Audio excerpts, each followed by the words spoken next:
Tonight, we will learn how to quiet the busy mind and rest in a peace that cannot be disturbed by anything outside of you. These are not new ideas. They come from teachings that have been passed down for thousands of years, from Zen masters and Buddhist monks who spent their entire lives studying the nature of the mind. What they discovered still works today because the mind has not changed, and neither has the peace that waits beneath it. Before we begin, feel free to share what time it is and where you're listening from. During our time together, we will understand how we lose ourselves in narrow ideas of who we are and how we might find our way back to something more whole, more peaceful, more true. There is nothing complicated here, nothing you need to achieve or figure out, just an invitation to settle, to listen, and to let go. Peace is not something we need to create or earn. It is already here. We have simply forgotten, and forgetting, as it turns out, is the only problem we have ever had. So let the body settle. Take a slow, deep breath, and let's begin our journey together. There is something that happens to us in moments of deep stillness. Perhaps you have felt it yourself. A quieting of the inner chatter, a softening of the boundaries between yourself and the world around you, a sense of ease that seems to arise from nowhere and everywhere at once. In those moments, something releases. The grip of worry loosens. The constant planning and reviewing that fills our ordinary mind grows quiet. And in that quiet, we touch something that feels like coming home. The Buddha spoke of this. He described a peace that does not depend on circumstances, a happiness that is not borrowed from pleasant events, but arises from within. He called it the end of suffering, and he taught that this peace is not something we need to create or achieve. It is something we need only to remember. But here is the question that brings us to the heart of tonight's teaching. Why do these moments of peace slip away? Why do we taste freedom, only to find ourselves, hours or days later, caught once again in the familiar tangles of our minds? This is not a small question. It is perhaps the most important question on the spiritual path. Let us explore a story together.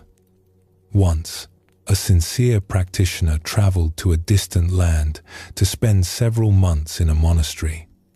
It was a place of great simplicity. The days were structured around meditation, walking slowly through the grounds, eating simple meals in silence. There were no phones, no news, no demands from the outside world. Just the quiet rhythm of practice, day after day. At first, as often happens, the practitioner's mind was restless. Old worries surfaced. Memories arose unbidden. The body ached from sitting. But slowly, gradually, something began to shift. The inner noise grew softer. The spaces between thoughts grew wider. By the third month, something remarkable was happening. There were long stretches of time when the practitioner noticed a quality of stillness that had no center. There was awareness, yes. There was perception. But there was no one gripping the experience, no one trying to hold on to it or push it away. There was just openness, presence, a kind of tender aliveness that needed nothing to be different than it was. And in this openness, there was no suffering. One evening, the practitioner sat with an elder teacher in the garden as the sun was setting. "Something is different," the practitioner said quietly. "There is stillness, but no one holding it. Peace, but no one claiming it. Is this what the teachings point to?" The teacher smiled gently. "What do you think?" "I do not know.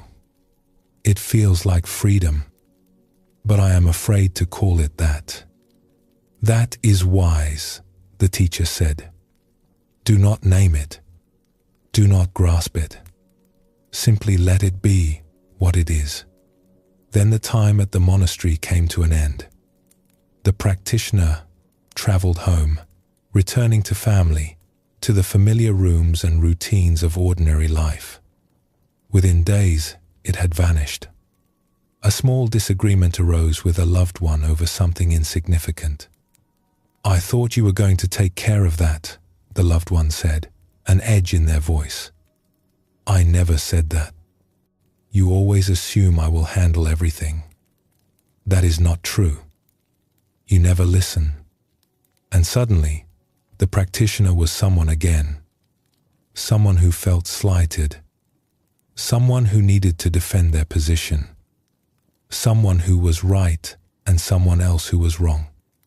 The vast openness had contracted into a tight, familiar knot. This is not a story of failure. This is a story of how things work. The ancient teachers understood this well.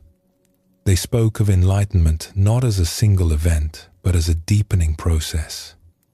They recognized that we can taste freedom many times before it becomes stable. We can touch the truth of our being only to have it obscured again by the habits of a lifetime. There is a Zen saying, before enlightenment, chop wood, carry water. After enlightenment, chop wood, carry water. The external circumstances may look the same, but something has shifted in how we meet them. And this shift does not usually happen all at once. It ripens slowly, like fruit on a tree. So we should not be discouraged when our peaceful moments dissolve in the heat of ordinary life. Instead, we can become curious. We can ask, what is it that allows that openness to flower? And what is it that causes it to close down again? The monastery offered something precious to that practitioner. It offered an environment where the usual triggers were absent. There was no one to argue with, no deadlines, no news to disturb the heart, no old patterns of relationship playing out their familiar dramas. In such an environment, the mind can settle naturally, like a jar of muddy water that is finally allowed to sit undisturbed. The sediment sinks to the bottom and the water becomes clear. But most of us do not live in monasteries. We live in families and workplaces, in cities and towns filled with noise and demand. We live among people who sometimes frustrate us and situations that provoke us. And this is where the real practice takes place. The Buddha did not remain in solitude after his awakening. He walked back into the world. He taught for many years among all kinds of people, in all kinds of circumstances. His peace was not dependent on external quiet. It had been tested and tempered in the marketplace of life. This is the invitation for each of us. Not to escape life, but to find freedom within it. Not to avoid the waves, but to discover the stillness at the depth of the ocean that remains undisturbed, no matter what moves on the surface. Many people report a particular kind of experience after a period of meditation or retreat.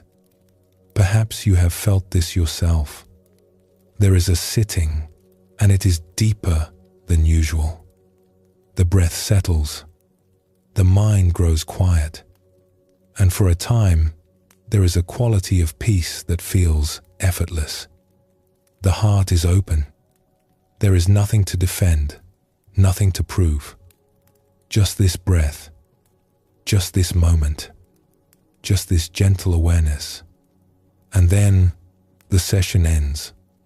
We rise from the cushion, begin to move through our day. And before long, something happens. A conversation, a memory, a piece of news. and the peace evaporates like morning mist.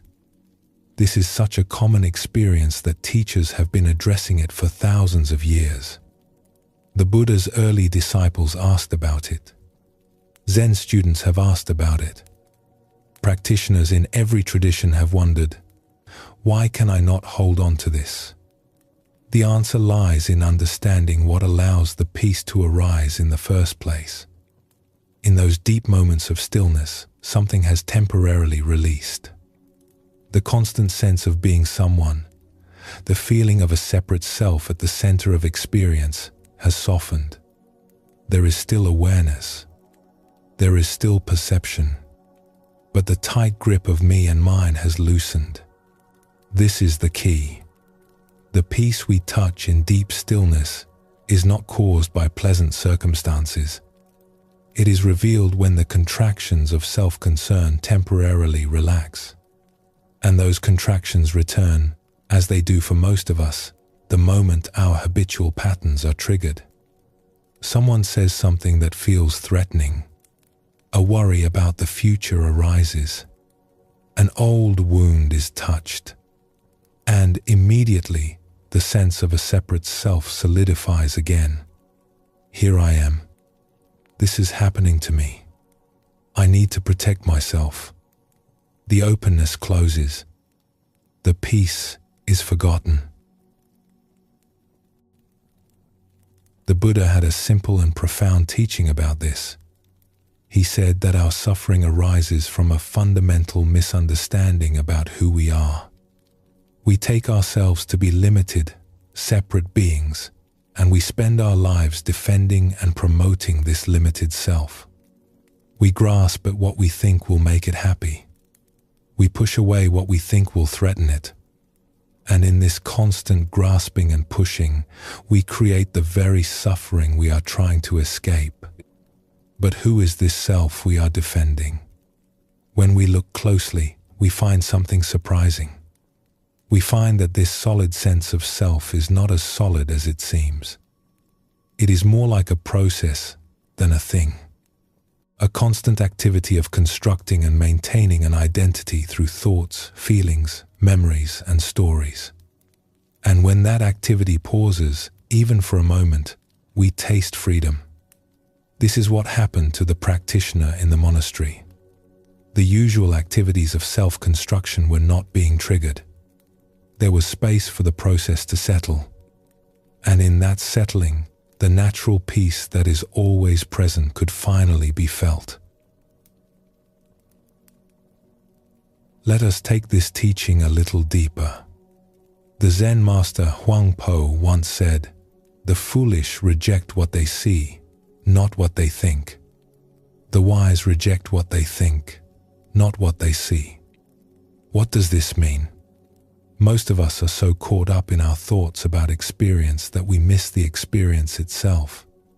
We see a sunset, but immediately our mind is commenting on it, comparing it to other sunsets, planning to take a photograph, wondering what we should have for dinner. The direct experience of the sunset, the simple seeing of colors and light, is obscured by all this mental activity. The same is true of our inner experience. We have a feeling of sadness, and immediately the mind begins its commentary. Why am I feeling this? I should not feel this way. What is wrong with me? The direct experience of sadness, the simple texture of it in the body, is lost in the storm of thought. When we practice presence, we are learning to receive experience directly, without all the added layers of interpretation. We are learning to see what we see, feel what we feel, without the constant filter of thought. And when we do this, something remarkable happens. We discover that the simple fact of being aware is already peaceful.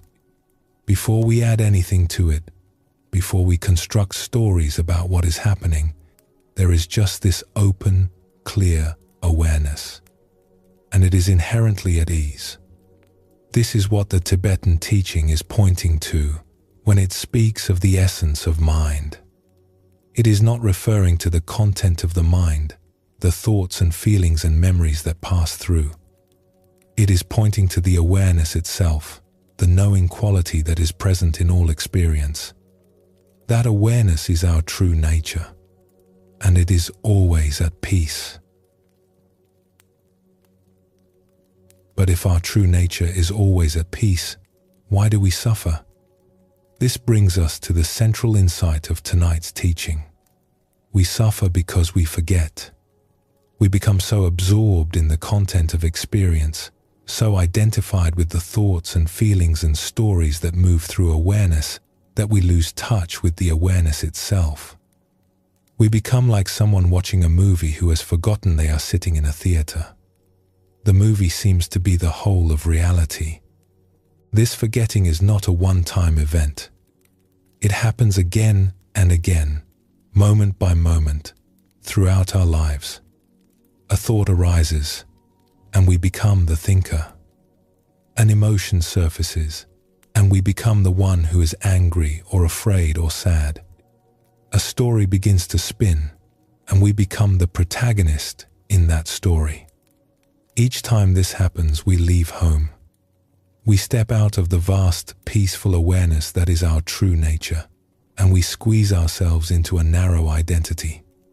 And then, eventually, something reminds us. Perhaps a moment of unexpected beauty. Perhaps the exhaustion of our own mental struggling. Perhaps the words of a wise teaching or the bell that ends a meditation session. And we remember, oh yes, I was lost in thought. I had forgotten. That moment of remembering is precious. It is the beginning of the path back home. There is a story told of an ancient teacher who was asked by a student, "What is the essence of your teaching?" The student had traveled far to ask this question. He knelt before the teacher with great earnestness. "Master, I have studied many texts. I have practiced many methods, but I feel no closer to the truth. Please, tell me simply, what is the essence of your teaching?" The teacher looked at him with kind eyes and replied with one word, "Attention." The student waited for more. Surely there must be an explanation, a method, a path to follow. But the teacher remained silent. "Forgive me, Master," the student said. "I do not understand. Please, explain further." The teacher nodded slowly. "Attention, attention, attention." The student felt frustration rising in his chest. But what does attention mean? How do I practice it? What should I attend to? The teacher smiled. "You are attending right now. To your frustration, to your wanting, to your thoughts about what should be happening. This is attention. But it is attention caught in the net of self. When attention is free, it simply rests in what is. No grasping, no pushing away. Just this. And that is enough." The student asked. "That is everything," the teacher replied. This simple exchange points to something profound. The whole of the spiritual path can be understood as a deepening of attention. Learning to notice when we have wandered. Learning to recognize when we have forgotten. Learning to gently, again and again, bring ourselves back to what is actually happening, here and now. This is not a heroic achievement. It is a humble practice. It requires no special talent, no particular belief. Only the willingness to begin again each time we notice that we have drifted away. The practitioner who returned from the monastery was not back at square one. Something had been learned in those months of practice. The taste of freedom had been real. And even though it faded, the memory of it remained. This is how the path unfolds for most of us. We touch peace. We lose it. We touch it again.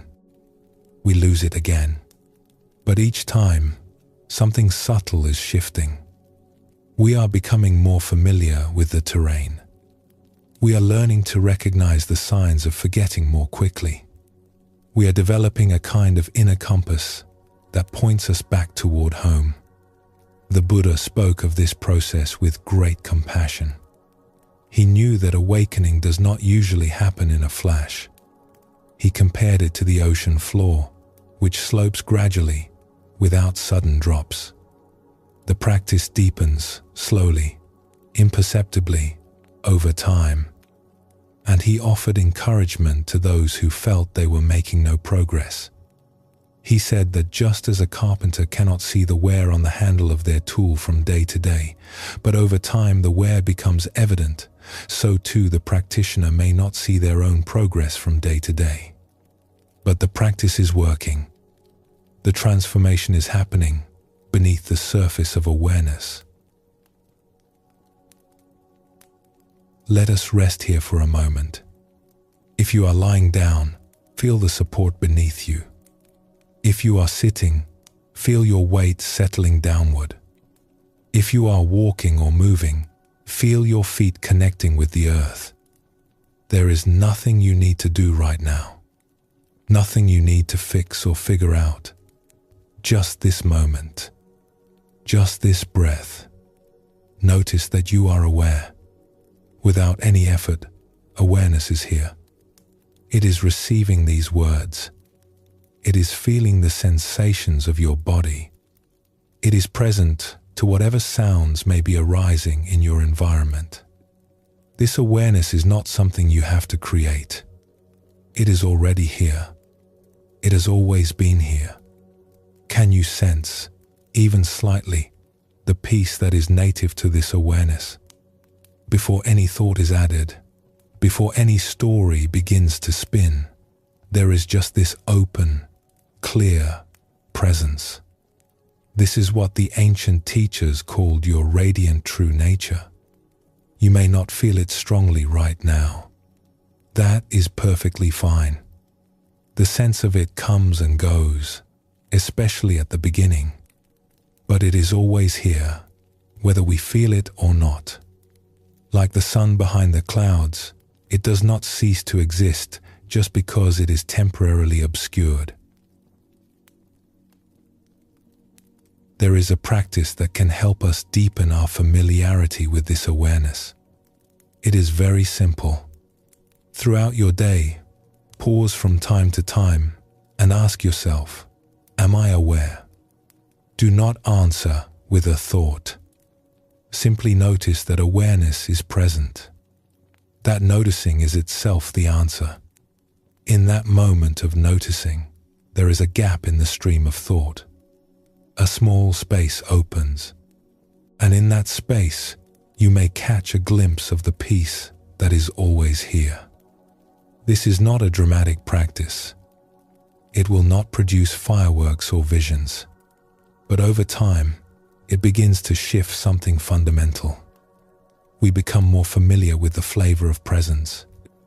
We learn to recognize it more easily. And we start to notice more quickly when we have wandered away. The Zen tradition calls this remembering the one who hears. In the midst of all the sounds of life, who is it that hears them? In the midst of all the thoughts and feelings, who is it that knows them? That knowing awareness is what we are learning to recognize. It is what we are learning to trust. It is the home we are learning to return to. The practitioner from our story continued to practice after returning from the monastery. The daily sessions were shorter, the environment was noisier, the triggers were plentiful. But something had changed. Now there was a reference point, a memory of what was possible, a taste of freedom that called out to be revisited. And slowly, through many moments of forgetting and remembering, the practice began to take root in ordinary life. Not perfectly, not consistently, but genuinely, There would be moments in the middle of a busy day when suddenly awareness would open, and the practitioner would find themselves present, just present, without any struggle. And in those moments, even the busyness was not a problem. It was simply what was happening, witnessed by an awareness that was at ease. This is the fruit of the path. Not an escape from life, but a transformation of how we meet it. Not the absence of challenges, but a different relationship to them. Not a life without waves, but a life lived from the depth of the ocean, where even the largest waves are seen as movements on the surface of something vast and still. The Buddha, in his great kindness, offered many teachings to help us on this journey. But perhaps the simplest and most direct was this: when walking, just walk. When sitting, just sit. When eating, just eat. This sounds almost too simple, but it contains the essence of the practice. When we are truly present to what we are doing, without adding commentary or resistance, there is no separation between us and our experience. There is just the activity itself, happening in awareness. And in that simplicity, we touch the peace that is always available. The challenge, of course, is that we rarely just walk, or just sit, or just eat. We walk while planning tomorrow. We sit while reviewing yesterday. We eat while worrying about next week. The body is here, but the mind is somewhere else. And in that division, we lose touch with peace. Not because peace has gone anywhere, but because we have. We have left the present moment and traveled into the realm of thought, where the small self is always busy constructing and defending and worrying. To come back is simple. We notice that we have wandered, and we gently return our attention to what is actually happening. The sensations of the body, the breath moving in and out, the sounds arriving in awareness, the simple fact of being alive, here, now. Each time we do this, we are practicing remembering. We are strengthening the pathway back home. There is a beautiful image from the Buddhist tradition that captures this journey of forgetting and remembering. It is the image of the moon reflected in water. When the water is agitated, stirred up by wind or disturbance, the reflection of the moon breaks into 1,000 scattered fragments. It becomes impossible to see the moon clearly. The reflection seems to be everywhere and nowhere at once. But when the water grows still, something magical happens. The scattered fragments begin to gather. They flow together, merge, and at last, the single, perfect reflection of the moon appears on the surface of the water. The moon, of course, has not changed at all. It has been shining steadily in the sky the whole time. It is only the reflection that was disturbed. Our true nature is like that moon. It does not come and go. It does not break apart when we are agitated and reassemble when we are calm. It simply is what it is, always shining, always present. What changes is our ability to perceive it.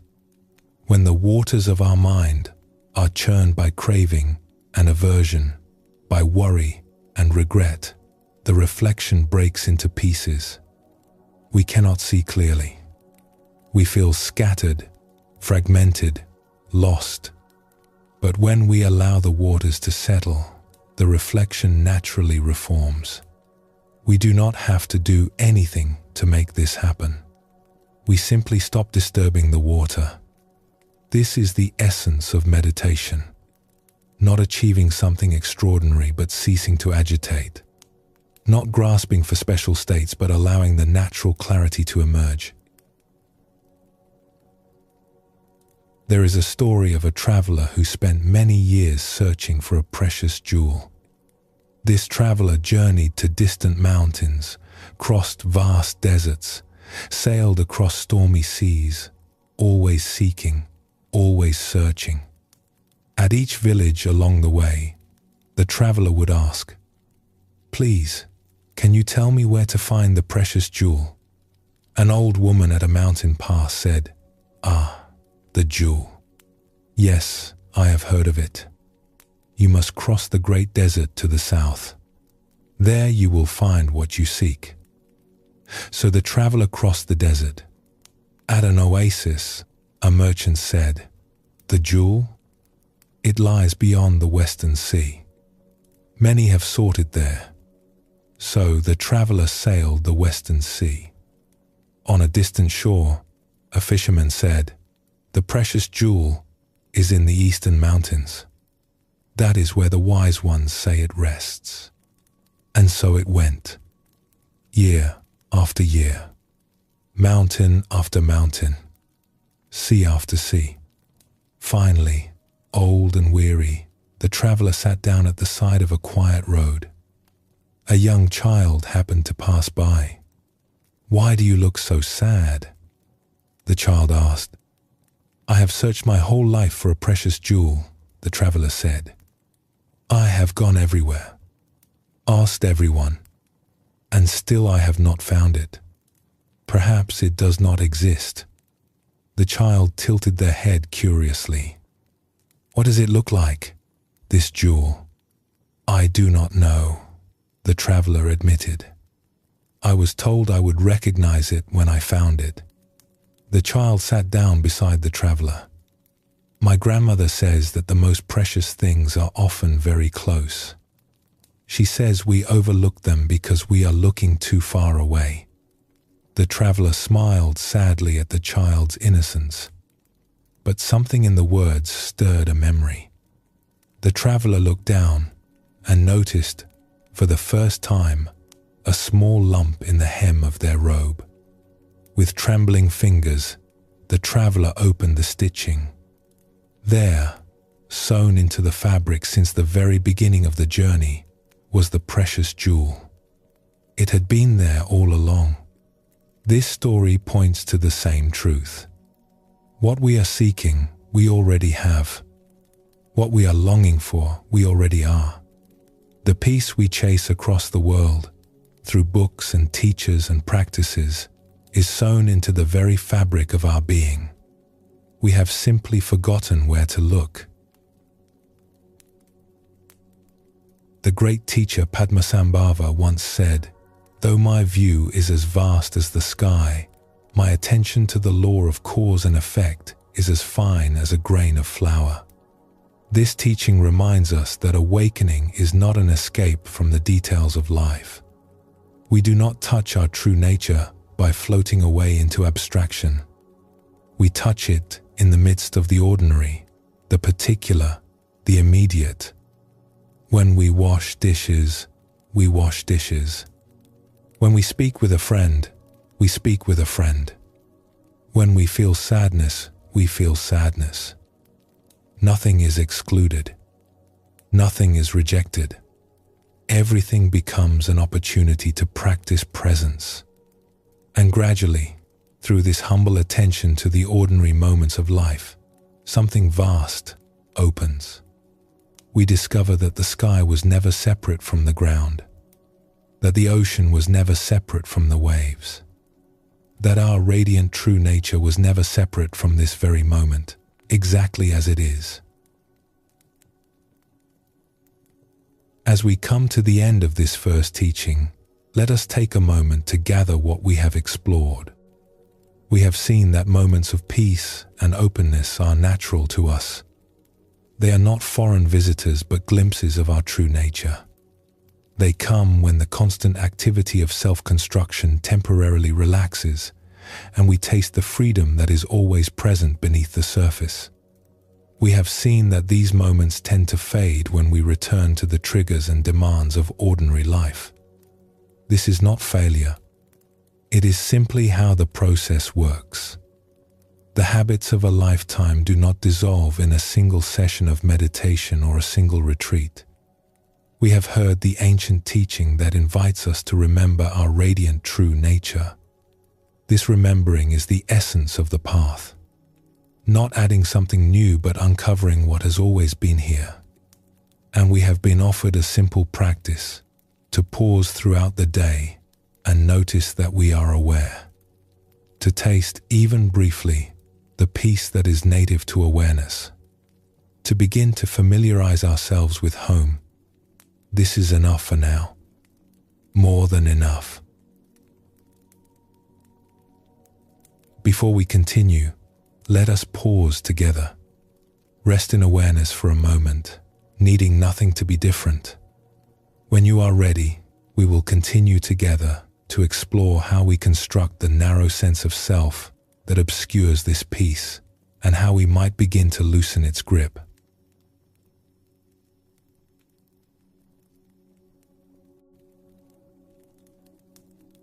We have tasted the truth that peace is not something we need to create.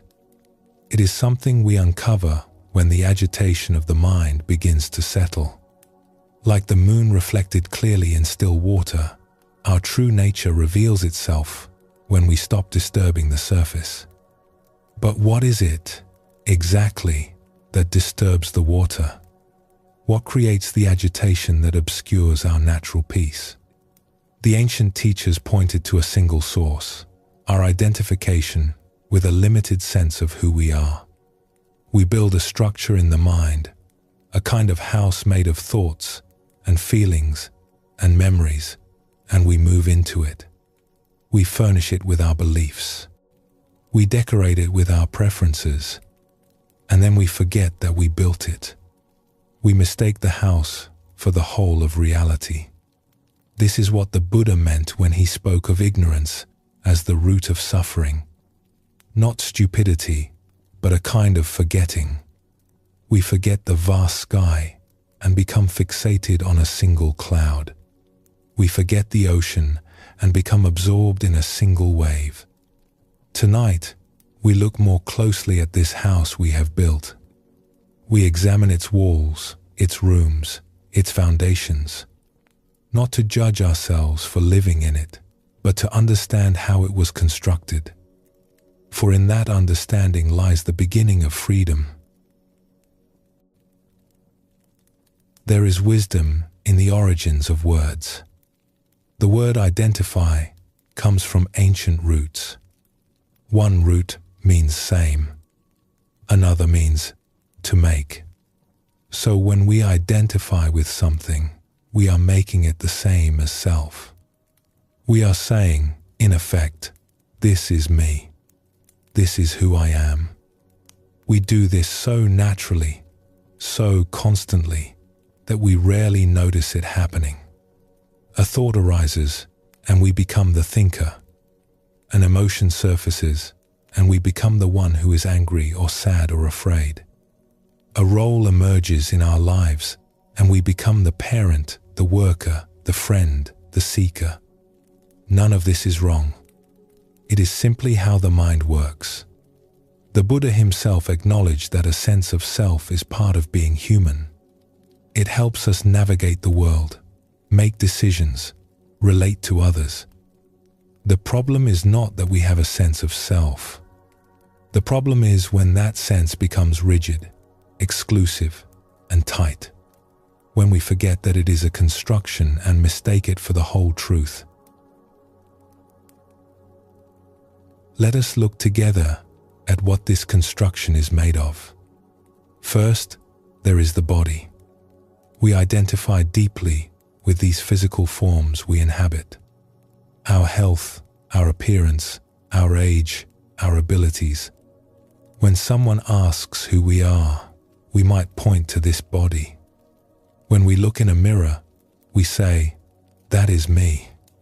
And yet, this body has changed completely many times over the course of our lives. The infant we once were shares almost no physical material with the adult we have become. Every cell has been replaced, many times over. The face in the mirror today is not the face of 10 years ago, or 20, or 40. Still, we say, this is me. Then there are the emotions.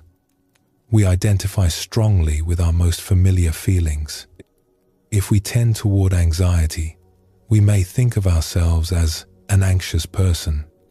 If we often feel sadness, we may carry an identity as someone who is melancholy or depressed. If anger arises frequently, we may see ourselves as someone with a temper. These emotional patterns feel so much like who we are. They color our experience of the world. They shape how we relate to others. And yet, emotions are by nature impermanent. They arise, they stay for a time, they pass away. No emotion has ever lasted forever. Still, we say, this is who I am.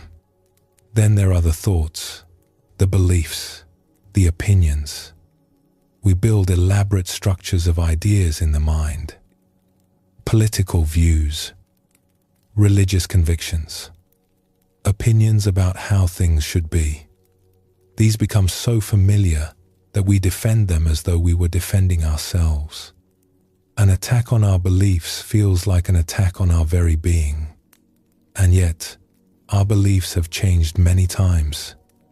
What we were certain of at 20, we may have abandoned by 40. What we hold dear today, we may release tomorrow. Thoughts arise and pass, like clouds moving through the sky. Still, we say, this is what I think.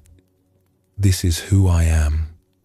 And then there are the roles: parent, child, worker, friend, teacher, student, helper, leader.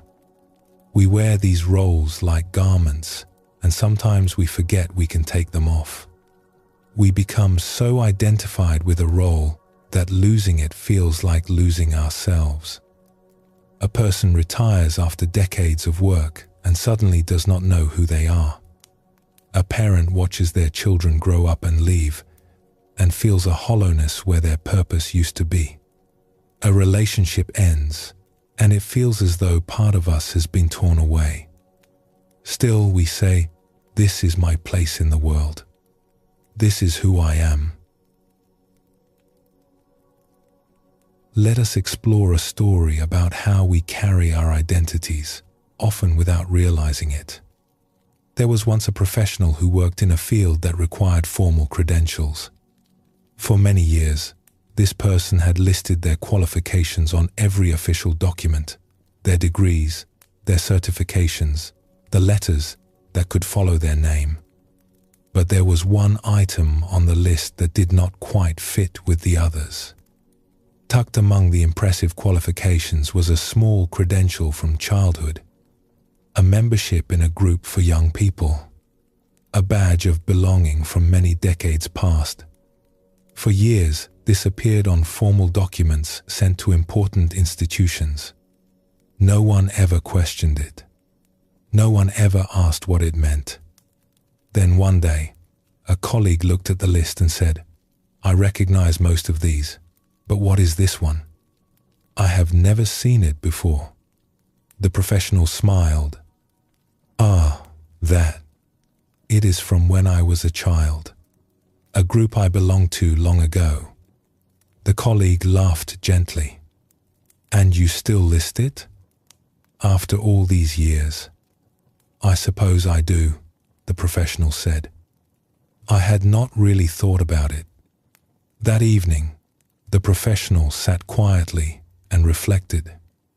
Why had that small credential remained on the list for so long? It served no practical purpose. No one in the professional world would recognize it or care about it. And yet, it had been carried forward, year after year, document after document. Some part of the self had held onto it. Some thread of identity was woven into that simple membership from childhood. This is how we are. We carry pieces of identity that we have long forgotten we are carrying. They become part of the wallpaper of self, so familiar that we no longer see them. And some of these pieces are harmless, even endearing. A childhood memory, a sentimental attachment, a small eccentricity. But some of the pieces we carry cause us great suffering, and these are worth examining more closely. The Buddha taught that suffering arises when we cling to things that are impermanent, and the sense of self, he observed, is perhaps the thing we cling to most tightly of all. We cling to our bodies, and they age and change and eventually fail us. We cling to our emotions, and they shift and transform beyond our control. We cling to our beliefs, and life challenges them and sometimes shatters them. We cling to our roles, and circumstances change and the roles dissolve.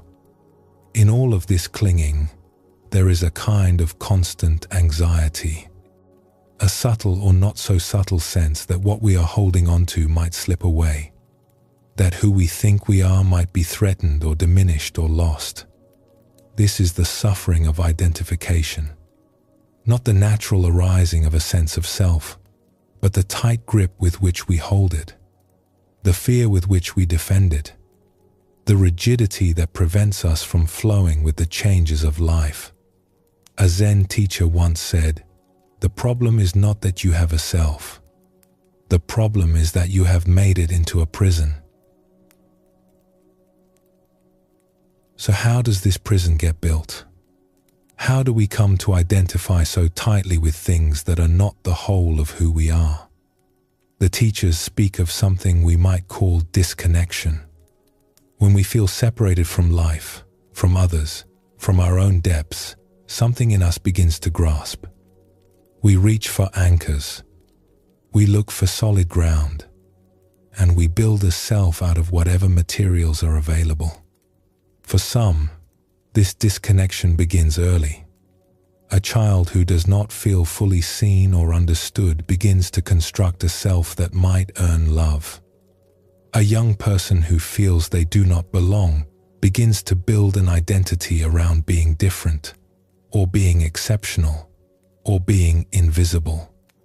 The construction is not deliberate. It is the natural response of a mind that is trying to find safety. For others, the disconnection comes later. A loss, a failure, a shattering of what we thought was certain. And in the aftermath, we scramble to reassemble a sense of who we are. There is an old teaching that says we are like waves that have forgotten we are the ocean. Each wave feels separate, individual, alone. Each wave rises and fears falling. Each wave looks at other waves and sees strangers, competitors, threats. But the wave is never separate from the ocean. It cannot be. It is made of ocean. It rises from ocean. It returns to ocean. The separation is an illusion, a trick of perspective. When we remember our connection to the whole, the grip of the small self naturally loosens. We do not have to fight it or destroy it. We simply see it in context. Yes, there is a wave, and the wave is an expression of the ocean. Both are true. Let us explore another story. There was a young person who grew up feeling different from those around them. While others seemed to move easily through the world, this young person felt awkward, uncertain, out of place. Why can I not be like everyone else? They asked their grandmother one evening. The grandmother was quiet for a moment. Then she said, "Come, let us take a walk." They walked together to a garden where many flowers were growing. The grandmother pointed to the flowers. "Look," she said, "do you see how different they all are? Some are tall, some are short.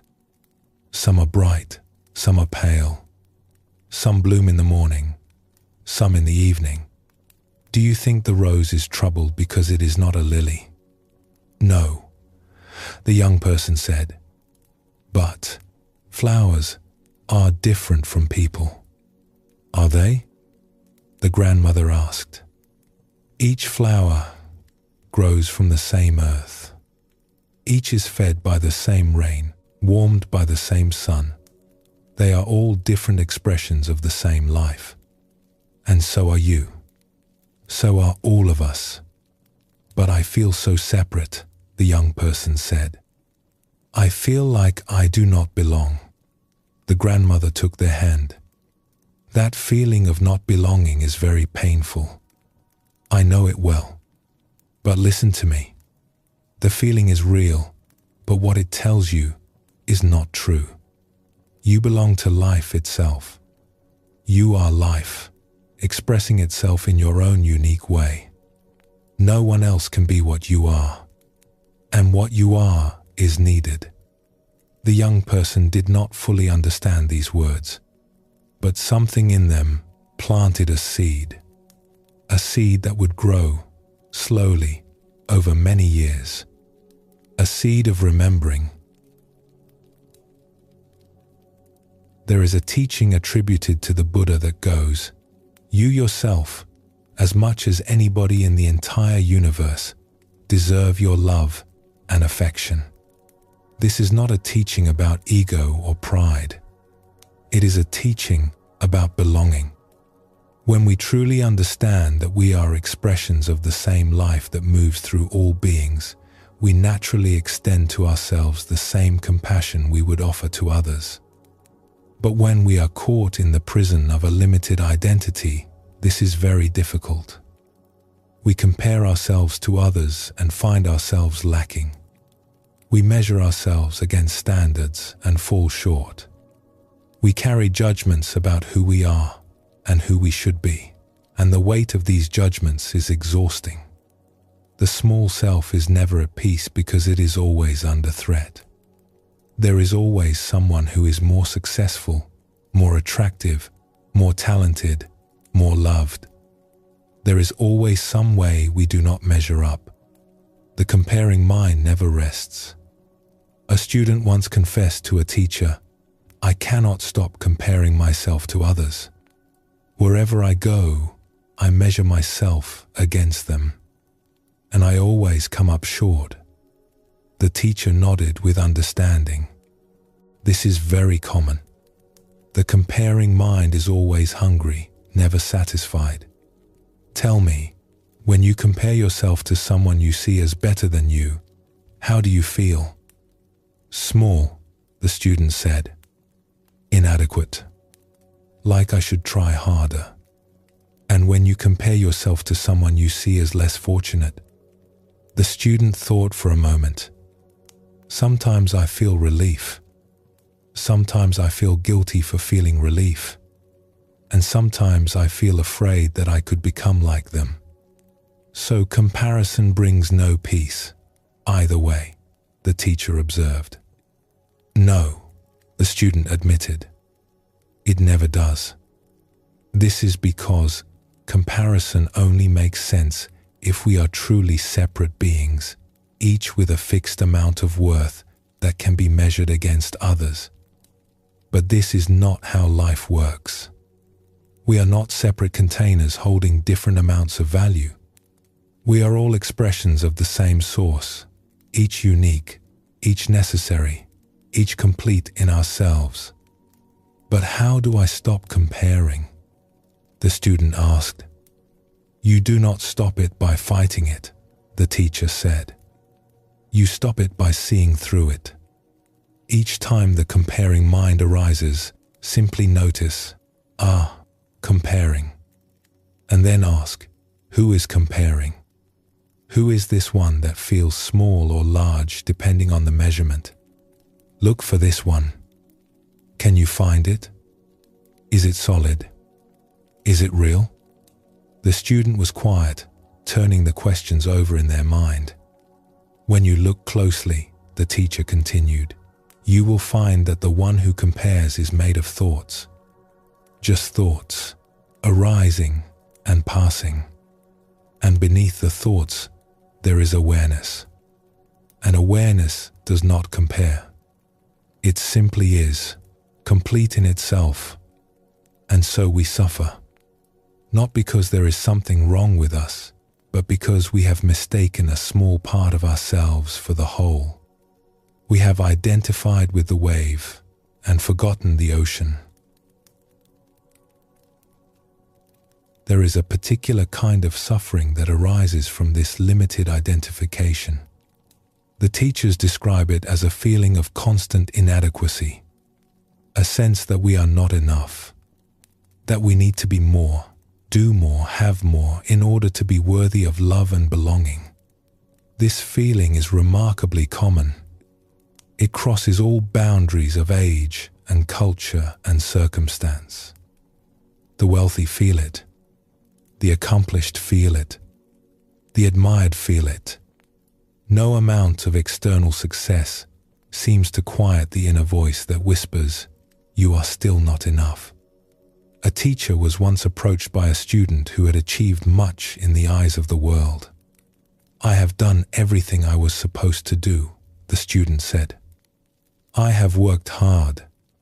I have succeeded. I have earned respect.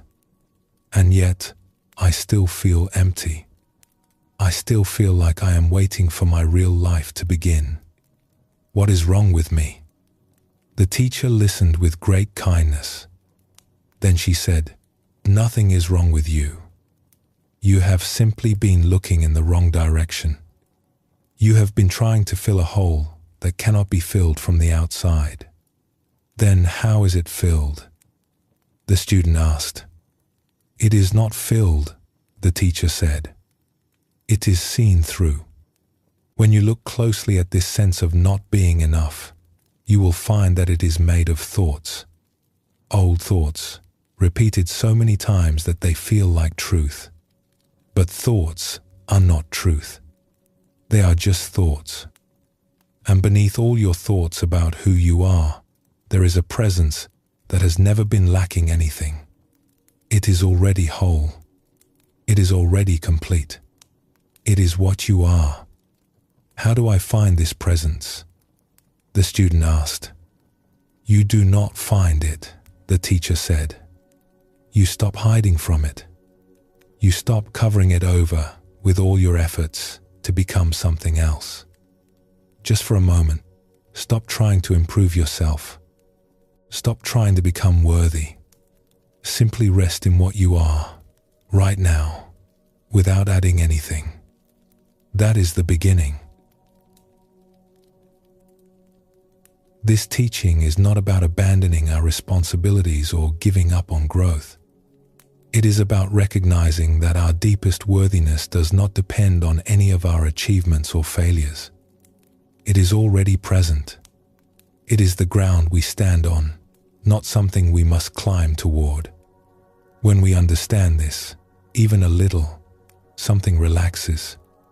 We can still work. We can still grow. We can still play our roles in the world. But we do so from a different place.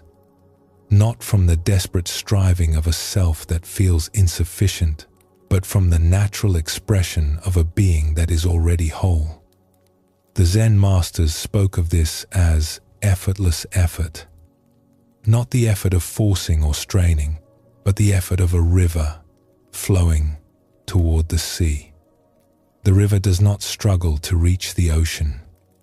It simply follows its nature.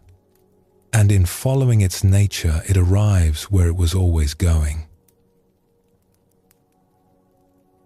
As we have seen, we build our sense of identity from many materials: body, emotions, thoughts, roles, beliefs. And we hold this identity together with something else, something that runs through all the other pieces like thread through beads. We hold it together with a story. We are always telling ourselves a story about who we are. This story includes our past, our present, and our imagined future. It includes our victories and our defeats, our hopes and our fears. It includes what we think others think of us, and what we wish they would think. This story is constantly running in the background of our minds. We add to it, revise it, defend it. We present edited versions of it to others. We compare our story to the stories we imagine others are living. And the story feels so real, so solid, so much like who we are. But here is something important to notice. You are the one telling the story. You are the one aware of the story being told. And that awareness is not inside the story. It is what the story arises within. The story of self is like a character in a dream. The character seems real while we are dreaming. But when we wake, we see that we were always the dreamer, not the character. This does not mean the story is worthless, or that we should try to destroy it. Stories are how humans make meaning. They help us navigate our lives, connect with others, understand our experience. But when we mistake the story for the whole truth, we become trapped inside it. The invitation is not to stop telling stories, but to hold them more lightly, to recognize them as stories, to remember that we are the vast awareness within which all stories arise and pass away. The Buddha offered a teaching that can help us with this. He taught that all conditioned things are impermanent. Everything that has come together will eventually come apart. Everything that has arisen will eventually pass away. This is not a grim teaching. It is a liberating one. Because if everything is impermanent, then our suffering is impermanent. Our confusion is impermanent. The tight grip of our limited identity is impermanent. And beneath all the impermanent things, what remains? Awareness remains. The knowing presence that witnesses all the arising and passing away.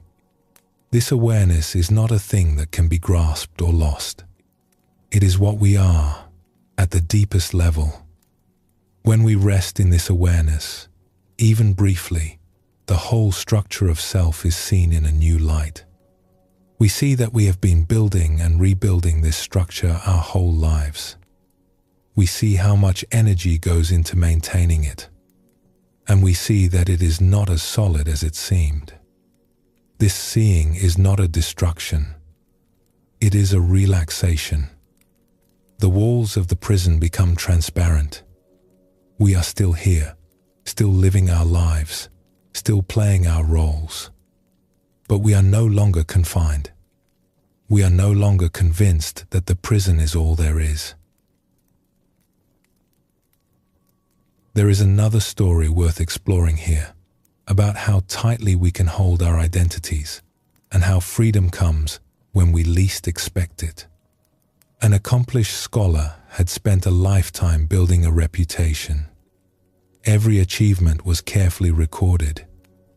Every honor was proudly displayed. The scholar's identity was woven entirely from accomplishments, from being recognized as someone important. One day, a fire swept through the village where the scholar lived. The building that held all the records, all the certificates, all the evidence of a life of achievement was destroyed. The scholar stood in the ashes, weeping. A simple monk happened to pass by. He saw the scholar's grief and stopped. "What has happened, friend?" the monk asked. "Everything is gone," the scholar said. "My whole life, my achievements, my reputation, all of it turned to ash." The monk looked at the ruins for a long moment. Then he looked at the scholar. "I see you standing here," the monk said. "I see you breathing. I see you feeling grief. Are you gone?" "You do not understand," the scholar said bitterly. "Without these things, who am I? I am nobody." "Ah," the monk said gently. "So you believe you were those papers, those records, those honors? They proved who I was. The monk shook his head slowly. They proved what you did. They proved what others thought of you. But who you are needs no proof. Who you are cannot burn. The scholar stared at the monk. Easy for you to say. You have renounced everything. You have nothing to lose. I have lost many things, the monk said. I have lost youth. I have lost loved ones. I have lost dreams I once cherished. And each loss taught me the same lesson. What can be lost was never truly mine. What I truly am remains, no matter what comes or goes. The scholar was silent. The words were difficult to hear, yet something in them rang true. What do I do now? The scholar finally asked. Now, the monk said, you have a great opportunity. All the things you were hiding behind have been cleared away. Perhaps, for the first time, you can discover who remains when nothing remains. This is the beginning of wisdom, not the end of life. The monk continued on his way, and the scholar stood in the ashes, contemplating a question that had never been asked before. Who am I, without all the things I thought I was? This question is one we rarely ask when life is comfortable. We are too busy maintaining our identities, polishing our stories, comparing ourselves to others. But when life strips away our familiar anchors, when loss or change removes what we thought we depended on, the question arises naturally. Who am I, really? The great teachers did not offer a quick answer to this question. They knew that any answer would simply become another layer of identity, another wall in the prison. Instead, they encouraged their students to sit with the question, to let it work on them, to allow it to dissolve the false certainties rather than replace them with new ones. A master was once asked by a student, "Who was I before I was born?" The master replied, "Ask the question, but do not expect an answer. The asking is more valuable than any answer could be." "But I want to know," the student insisted. "The one who wants to know is part of the question," the master said. When you truly investigate who is asking, something opens that no words can describe. Be patient. Stay with the question. Let it do its work. There is a beautiful quality that begins to emerge when we hold our identities more lightly. The teachers call it spaciousness. When we are tightly identified with who we think we are, there is a constriction. Everything feels personal. Every event is either a threat or an opportunity for this self we are maintaining. We are constantly on guard, constantly managing, constantly efforting. But when the identification begins to soften, space appears.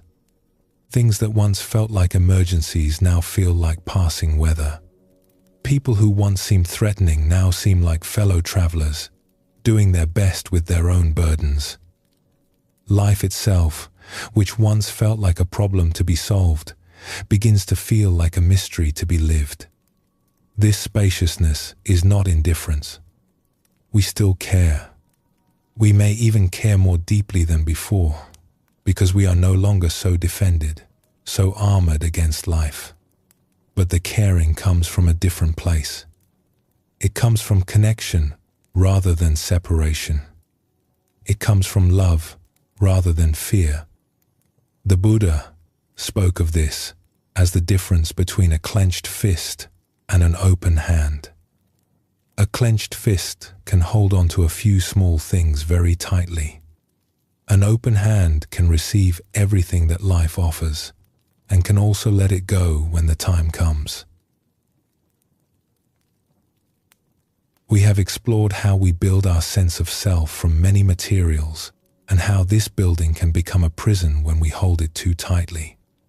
We have seen that the invitation is not to destroy the self, but to recognize it as a construction, to hold it more lightly, and to remember the vast awareness within which it arises. This is gentle work. It is not a battle against the ego. It is a gradual softening, a patient inquiry, a willingness to question what we have always assumed. And it begins simply with noticing. Noticing when we feel defended. Noticing when we feel threatened. Noticing when we are comparing ourselves to others. Noticing when we are telling ourselves the old, familiar story of who we are and what we lack. Each moment of noticing is a moment of freedom, not because the patterns immediately dissolve, but because we have stepped back just slightly from being completely lost in them. We have remembered, even for an instant, that we are the awareness watching the patterns, not the patterns themselves. Let us rest here for a moment. Feel the body breathing. Notice the simple fact of being aware. There is nothing you need to figure out right now, nothing you need to become. And when you are ready, we will continue together.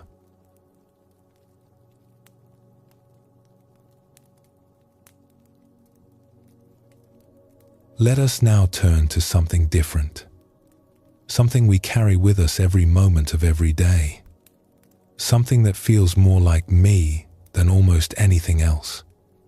We turn to the body. Of all the things we identify with, the body is perhaps the most fundamental. It is with us from our first breath to our last. It is how others recognize us. It is how we move through the world, touch and are touched, sense and are sensed. When someone asks who we are, we might point to this form. When we look in a mirror, we say, without hesitation, that is me. And yet, what is this body really? The Buddha invited his students to contemplate the body closely, not with judgment, but with curiosity.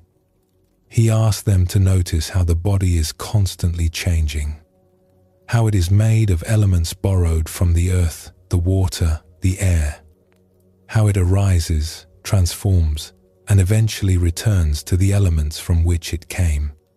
This contemplation was not meant to create disgust or rejection. It was meant to loosen the grip of identification, to help us see that while we have a body, we are not only a body, that something more vast is looking out through these eyes. Let us begin with a simple observation. The body you have today is not the body you had as a child. The cells have been replaced many times over. The face has changed. The height, the weight, the capabilities, all different. If you look at a photograph of yourself from decades ago, you might barely recognize the person looking back. And yet, something has remained constant through all these changes. The sense of being here, of being aware, of being you. That has not changed, even as everything else has transformed. This is worth noticing. It points to something important. The body changes continuously, but the awareness that knows the body remains. Which one, then, is more truly who we are? We are not asked to reject the body or to pretend it does not matter. The body is precious. It is the vehicle through which we experience this life, taste its sweetness and its sorrow, touch and be touched by the world. But we are invited to hold it more lightly, to recognize it as a temporary home, not as the totality of who we are. There is a story about someone who learned this lesson in an unexpected way. A reader once spent many months with a book, a novel that followed the life of a woman who looked very different from most people. She was much smaller than others, her body shaped in a way that set her apart from birth. At first, the reader noticed there was a subtle barrier. Some part of the mind kept seeing the character as other, as different, as someone whose experience could not quite be understood. The physical difference seemed to define everything about her. But as the pages turned, something began to shift. The reader entered into the character's inner world. Her hopes, her fears, her longing for love and belonging, her quiet courage in the face of cruelty, her moments of joy and her seasons of grief. And slowly, the physical difference faded from awareness. What remained was simply a human being, as vast and complex and tender as any other. The body that had seemed to define her became almost transparent, and through it shone the unmistakable light of a soul. The reader finished the book late one night and sat in silence for a long time. "I have been blind," the reader thought. "How many people have I looked at and seen only their bodies? How many times have I let a physical form become a wall that blocked me from seeing the being inside?" This is what happens when we identify too strongly with bodies, our own or others. We reduce the infinite to a shape. We mistake the container for what it contains. We see the wave and forget the ocean. The way we see our own bodies is shaped, more than we might realize, by the voices around us. From the time we are young, we receive messages about what bodies should look like. What is beautiful? What is acceptable? What is desirable? These messages come from family, from friends, from the images that surround us everywhere we look. And most of these messages are impossible to live up to. They describe ideals that exist nowhere in nature. They set standards that guarantee failure, that ensure we will always find ourselves lacking. A young person looks in the mirror and thinks, "I am too this. I am not enough that." And a conclusion forms, not just about the body, but about the self. Something is wrong with me. I am not acceptable as I am. This is a quiet tragedy that unfolds in countless hearts, often invisibly. The war with one's own body, the endless measuring and comparing, the shame that settles in and makes itself at home. The Buddha would have recognized this suffering. He taught that we create prisons for ourselves through our attachments and aversions. And perhaps no attachment is more painful than clinging to an image of how our body should be. No aversion more exhausting than the constant rejection of the body we actually have. Let us explore a story about someone who found freedom from this war. There was a dancer who had trained since childhood, whose entire identity was built around the body's ability to move with grace and precision. For decades, the dancer lived inside this identity, earning recognition and admiration, feeling most alive when performing. Then an injury came. Not dramatic, but persistent. The kind that does not heal completely, that becomes a permanent companion. At first, the dancer fought against it. "This cannot be happening," the dancer said to a trusted friend. "Dancing is who I am. Without it, I am nothing." The friend listened quietly, then asked, "When you dance and you feel most alive, what is it that feels alive?" The dancer thought about this. "I do not understand the question. Is it your legs that feel joy? Is it your arms? Or is there something else? Something that uses the body to express itself, something that experiences the joy?" The dancer was silent for a long moment. "I never thought of it that way. There is something that experiences the dance. The body is how it expresses, but the body is not the experiencer. And that experiencer," the friend said gently, "is it injured? This question opened something in the dancer's mind. In the weeks that followed, a slow transformation began. The body could no longer move as it once had, but the dancer began to notice that the creativity, the sensitivity to beauty, the love of expression, none of these had been damaged. They were still present, still alive, still looking for ways to flow into the world. The dancer began to teach, to choreograph, to find new channels for the same life force that had always been present. The form had changed. What animated the form had not. Years later, the dancer reflected, "I thought the injury took everything from me. I was wrong. It took only what was never really mine, the temporary ability of this particular body. It left untouched what has always been here, what will continue in some form, long after this body is finished." There is a teaching that says, peace comes not from having what we want, but from wanting what we have. Applied to the body, this is a radical invitation. Not to stop caring for the body, not to abandon health or hygiene, but to stop the war. To lay down the weapons of judgment and comparison. To allow this body, exactly as it is in this moment, to simply be. This is not easy. The habits of criticism run deep. The voices of comparison are loud and persistent. But even a small movement in this direction brings relief. Even a moment of acceptance is a moment of peace.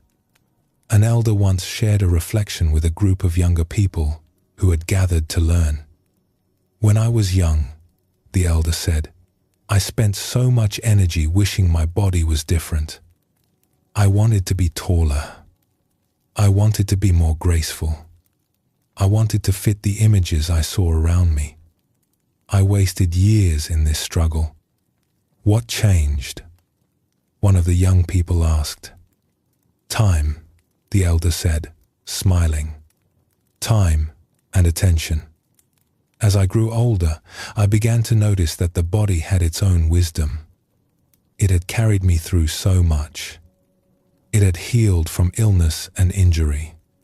It had allowed me to embrace the people I love, to taste good food, to feel the sun on my face. I began to see it not as an enemy to be conquered, but as a companion on the journey." "But what about when the body fails?" another young person asked. "What about when it cannot do what it used to do?" The elder nodded slowly. "This is the great teaching that age offers. The body will change. It will slow down. It will eventually stop altogether. And if our sense of who we are is completely wrapped up in the body, this is terrifying. But if we have begun to sense that we are something more than the body, something that the body expresses but does not exhaust, then the changes become less frightening. They become part of the natural unfolding, the autumn of a life that has had its spring and summer." Let us explore another story. There was a person who, in middle age, caught a glimpse of something startling in the mirror. For just a moment, it was not their own face looking back. It was the face of a parent. The same lines around the eyes. The same shape of the jaw. The same expression that had once seemed to belong to someone else entirely. The person stood very still, looking at this familiar stranger in the glass. When did this happen? They wondered. When did I become my mother? My father? And then a deeper question arose. If the face has changed so completely and will continue to change, who is it that looks out from behind these eyes? Who has been here all along, watching the face transform from child to youth, to adult to elder? This is not a morbid question. It is a liberating one. Because when we begin to sense the one who watches, the awareness that has been present through every change, we touch something that does not age, something that was never born and will never die. The great Zen master Dogen wrote, "To study the self is to forget the self. To forget the self is to be enlightened by all things." What does it mean to forget the self? It does not mean amnesia. It means releasing the tight grip on who we think we are.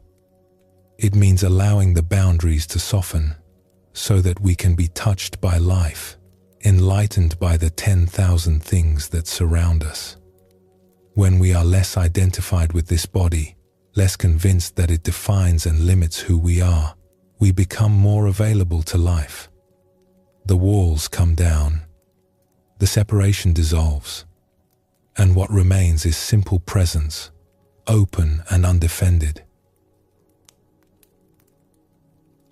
There is a story about a child who asked a very old grandparent a simple question.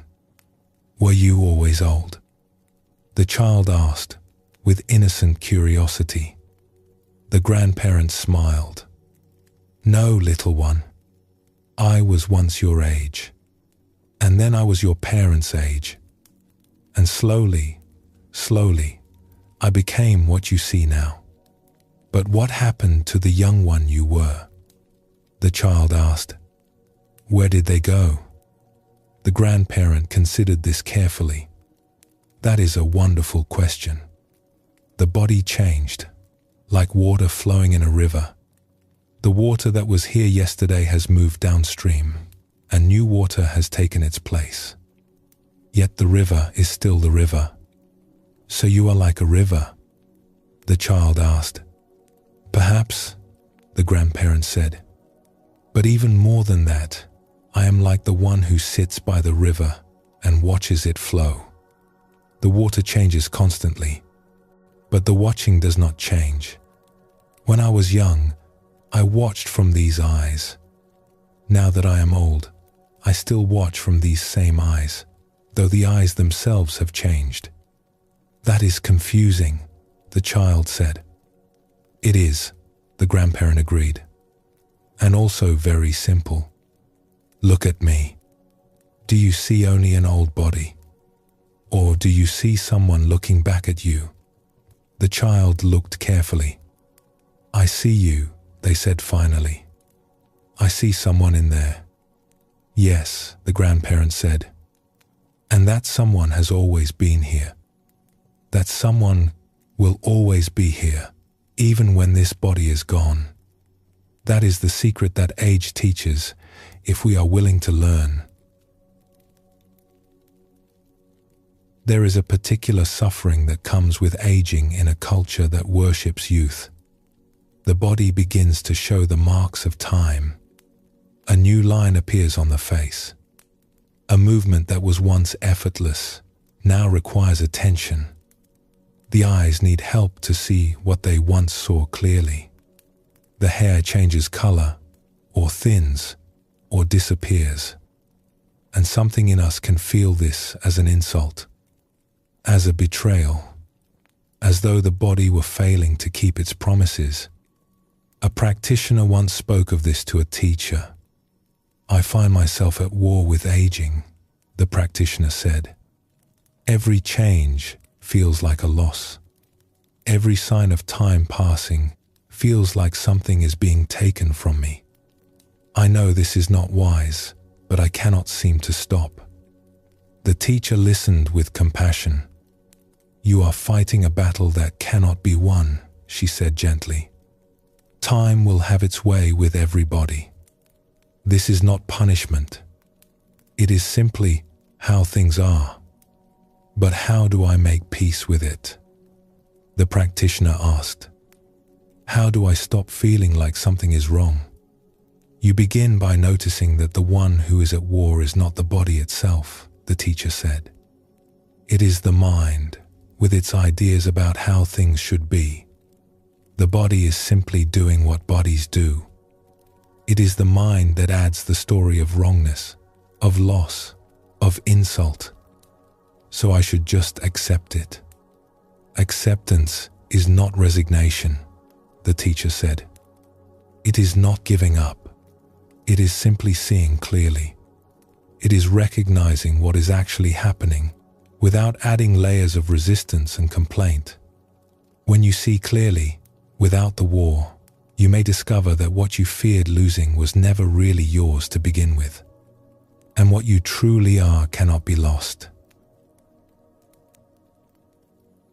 There is wisdom that sometimes comes with the later seasons of life.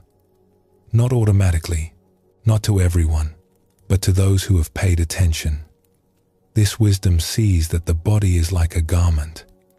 We wear it for a time, and then we lay it down. The garment may be beautiful or plain, healthy or frail, but it is not who we are. We are the one who wears it. A very old teacher was once asked by a young student, "Are you not afraid? Your body is so fragile now." The teacher laughed, a sound like dry leaves rustling. "Afraid of what? That this robe will wear out? It has been wearing out since the day I put it on. What is there to fear in the natural completion of things? But what happens when it is finished?" The student asked. "What happens to the wave when it returns to the ocean?" The teacher replied, "Does it end, or does it simply remember what it always was?" The student thought about this. "But how can you be so calm about it?" "Because I have spent many years getting to know the one who wears this robe," the teacher said. The robe is not the wearer. The body is not the awareness. When you know this, not just as an idea but as a living truth, there is nothing left to fear. There is only gratitude for the time we have been given and curiosity about what comes next. How we see our own bodies shapes how we see the bodies of others.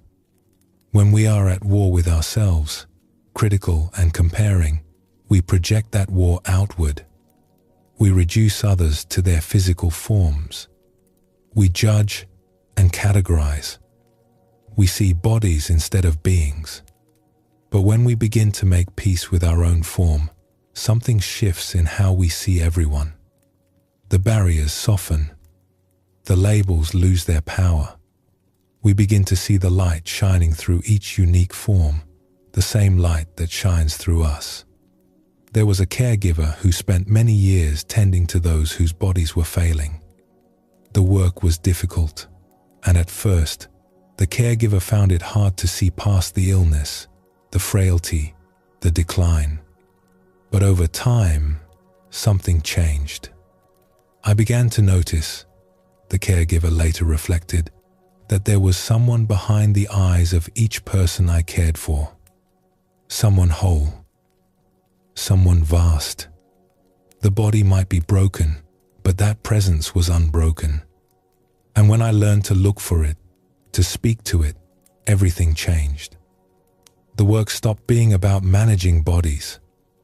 It became about honoring souls. This is the gift that comes when we loosen our identification with physical form. We see more truly. We love more freely. We recognize the deep presence in each being we encounter. The messages we receive about bodies begin very early and run very deep. A child learns quickly what is considered attractive and what is not. What kinds of bodies are celebrated and what kinds are ignored or mocked. These lessons are rarely spoken directly. They seep in through images, through glances, through the thousand small cues that tell us where we stand in the invisible hierarchy of physical worth. By the time we are grown, these messages have become part of how we see. We do not even notice them anymore. They have become the water we swim in, invisible and everywhere. A teacher once gathered a group of students for a simple exercise. "Close your eyes," the teacher said, "and bring to mind someone you consider beautiful." The students sat quietly, each conjuring an image. "Now," the teacher continued, "notice what kind of body this person has. Notice what they look like. And ask yourself, where did I learn that this is beautiful? The room was very still. We think our ideas of beauty are natural, universal, obvious, the teacher said. But they are learned. They are cultural. They change from place to place and time to time. What one era considers beautiful, another may ignore. What one culture celebrates, another may reject. So beauty is not real? A student asked. Beauty is very real, the teacher said. But it is not limited to what we have been taught to see. When we look with fresh eyes, with eyes not conditioned by culture, we begin to see beauty everywhere. In every face, in every form, in the gnarled hands of the very old and the wrinkled face of a newborn. Beauty is the light shining through the form, not the form itself. Another student spoke up. But it is hard to see with fresh eyes. The conditioning is so strong. Yes, the teacher agreed. This is why we practice. Not to force ourselves to see differently, but to notice when we are seeing through the old filters. Each time we notice, we have a choice. We can believe the filter, or we can look again, more openly. Over time, the filters begin to lose their power. We begin to see what has always been here. There is a particular form of suffering that comes when the body cannot do what we ask of it. Illness arrives, unexpected and unwelcome. An accident changes everything in a moment. The body that once seemed reliable becomes unpredictable, limited, a source of pain rather than pleasure. In these times, the identification with body is tested most severely. If I am my body and my body is failing, then I am failing. If my worth is tied to what my body can do, and my body can do less and less, then my worth is diminishing. But there is another way to meet these challenges. A person who had lived with chronic illness for many years was asked how they managed to remain at peace. At first, I was not at peace, they said. I fought against it. I raged against what was happening.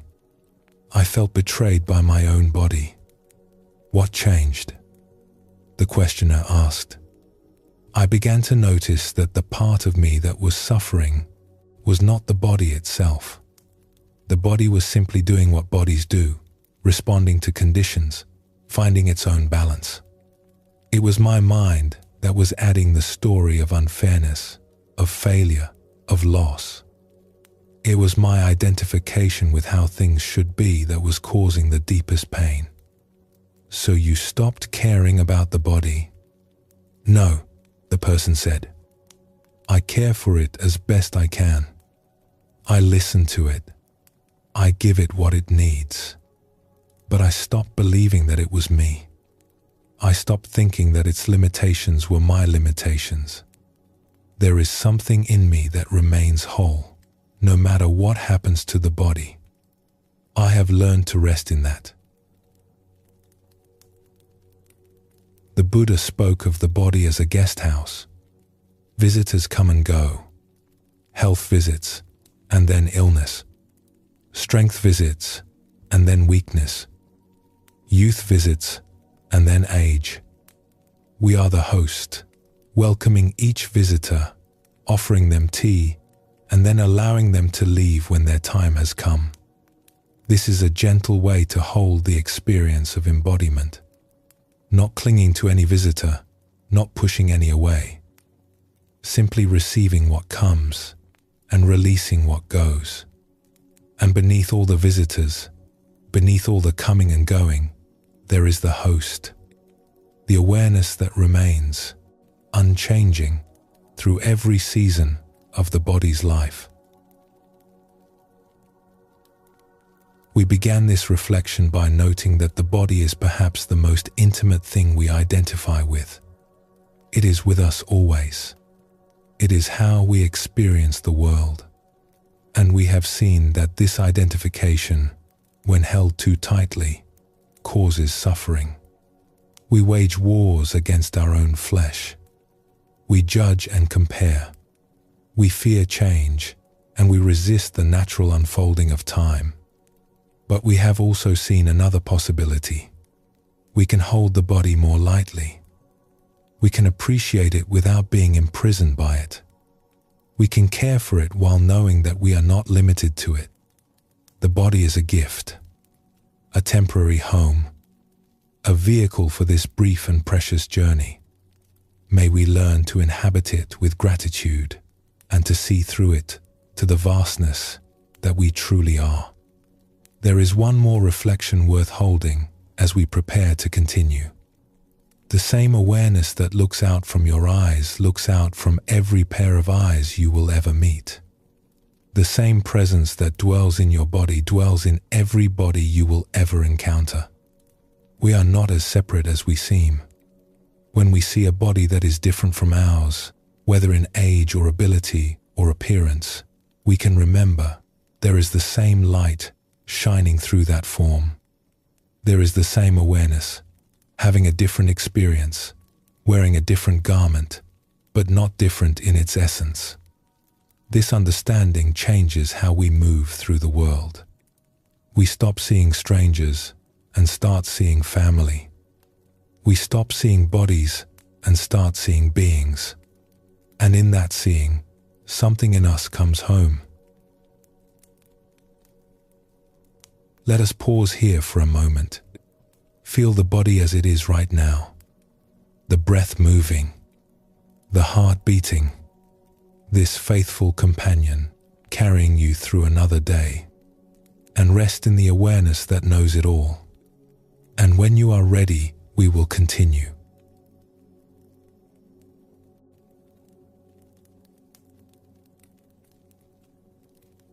Let us now explore a force that shapes our experience perhaps more than any other. A force so constant, so familiar, that we often do not notice it at all. This force is wanting. From the moment we wake in the morning until we fall asleep at night, wanting moves through us. We want the warmth of the blanket. We want the first sip of tea. We want the day to go smoothly. We want to be liked, to be successful, to be comfortable, to be loved. Wanting is not wrong. It is part of being alive. It moves us to eat when we are hungry, to seek shelter when we are cold, to reach out when we are lonely. Without wanting, we would not survive. But there is a particular kind of wanting that causes great suffering. It is the wanting that becomes our center of gravity, the wanting that narrows our vision until we can see nothing else, the wanting that convinces us that happiness lies just around the next corner, if only we can reach it. This is what the Buddha called craving, and he identified it as one of the primary sources of human suffering. There is an old saying, when a pickpocket meets a saint, all they see is pockets. Let this image settle for a moment. Here is a being of great wisdom and compassion, a presence that could offer guidance, peace, perhaps even liberation. But the pickpocket cannot see any of this. Their vision has been narrowed by wanting. They see only what they are looking for. They miss everything else. This is what wanting does to us. It narrows our perception. It filters our experience. We move through a world of infinite richness, but we see only what relates to our current desire. Think of a time when you were very hungry. What did you notice as you walked through the world? You noticed places where food might be found, signs for restaurants, the smell of cooking. Everything else faded into the background. Or think of a time when you were anxious about something important. A meeting, a conversation, a decision. How much of the beauty around you were you able to take in? How present were you to the small gifts of the moment?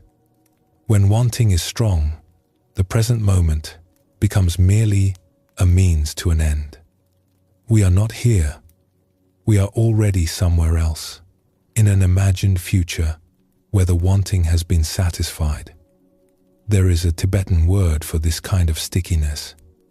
It describes the quality of being hooked, caught, unable to let go. Like honey on the fingers, the wanting clings to us, and we cling to it. We can see this in small ways throughout any ordinary day. The way our attention snaps toward the things we want. The way we lean forward, reaching. The way our minds rehearse the getting of what we desire. And we can see it in larger patterns that shape entire lives. The career built on wanting recognition. The relationships formed around wanting security. The choices made again and again from the same deep wanting that never seems to be satisfied. Let us explore a story about someone who discovered this truth in an unexpected way. There was a young person who loved to play elaborate strategy games. Not just simple diversions, but complex worlds with beautiful landscapes, intricate stories, and systems of achievement where each accomplishment unlocked new levels and abilities. For years, this young person spent hours immersed in these worlds. And for years, something felt slightly hollow about the experience, though it was hard to name what was wrong. One day, a friend asked, "What do you love most about these games?" The young person thought carefully. "The sense of progress, I suppose. The feeling of accomplishing something, of getting better, of reaching the next level." "And the stories?" the friend asked. "The beautiful worlds they create? I've heard these games have wonderful art and music and tales." The young person paused. This was uncomfortable to admit. "Honestly, I do not pay much attention to those things. I am usually focused on what I need to do next, where I need to go, what I need to accomplish. The scenery just kind of passes by." "So you are always on your way somewhere," the friend observed. "Never quite arriving. I never thought of it that way. But yes, I suppose that is true.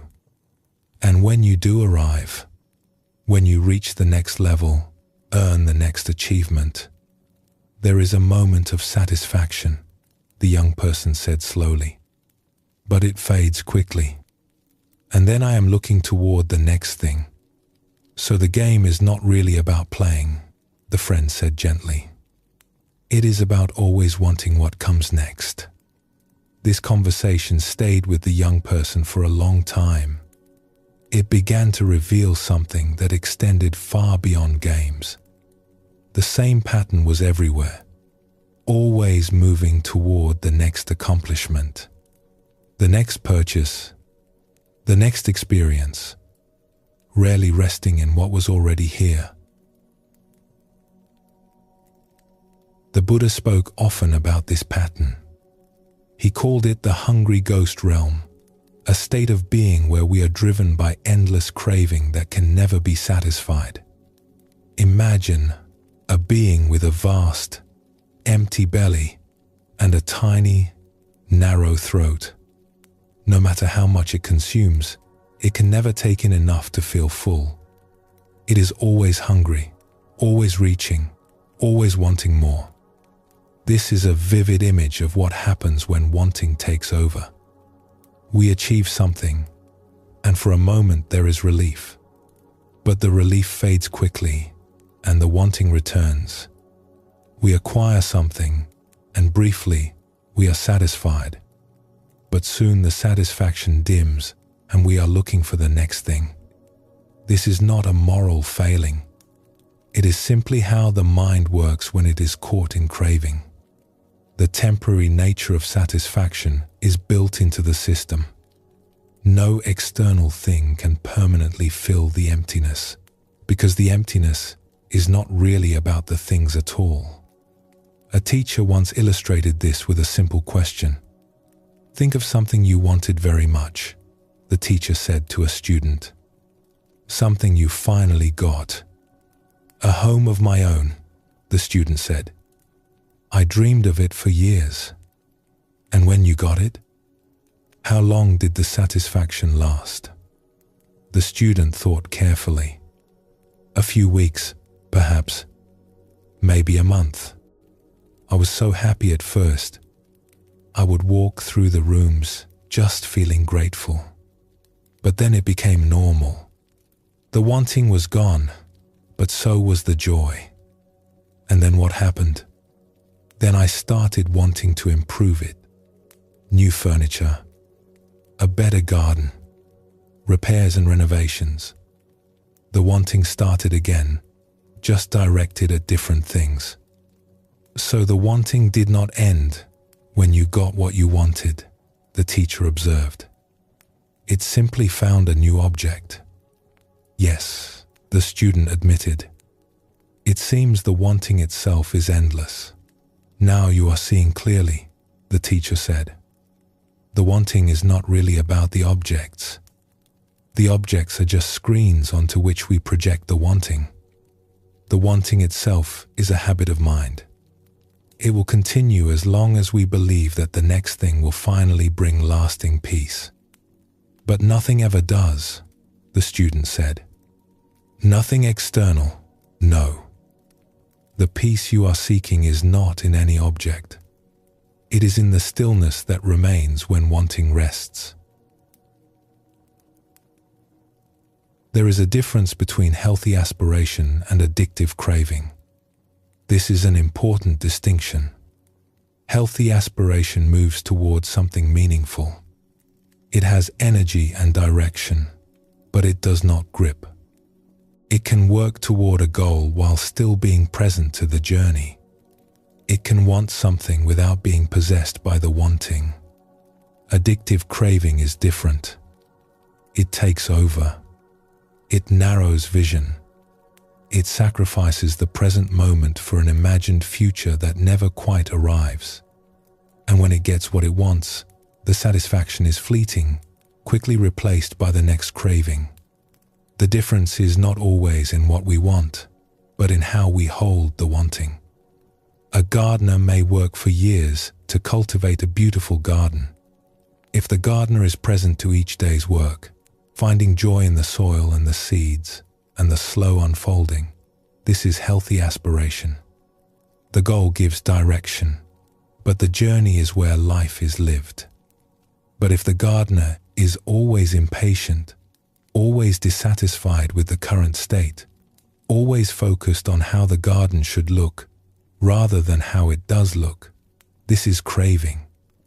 The goal has become a tyrant, stealing the joy of each moment in the name of some future perfection that will never arrive. Let us explore another story. There was a merchant who had achieved great success. Everything they had reached for, they had attained. Wealth, recognition, a beautiful home filled with beautiful things. One evening, a simple traveler passed through the town and was invited to share a meal with the merchant.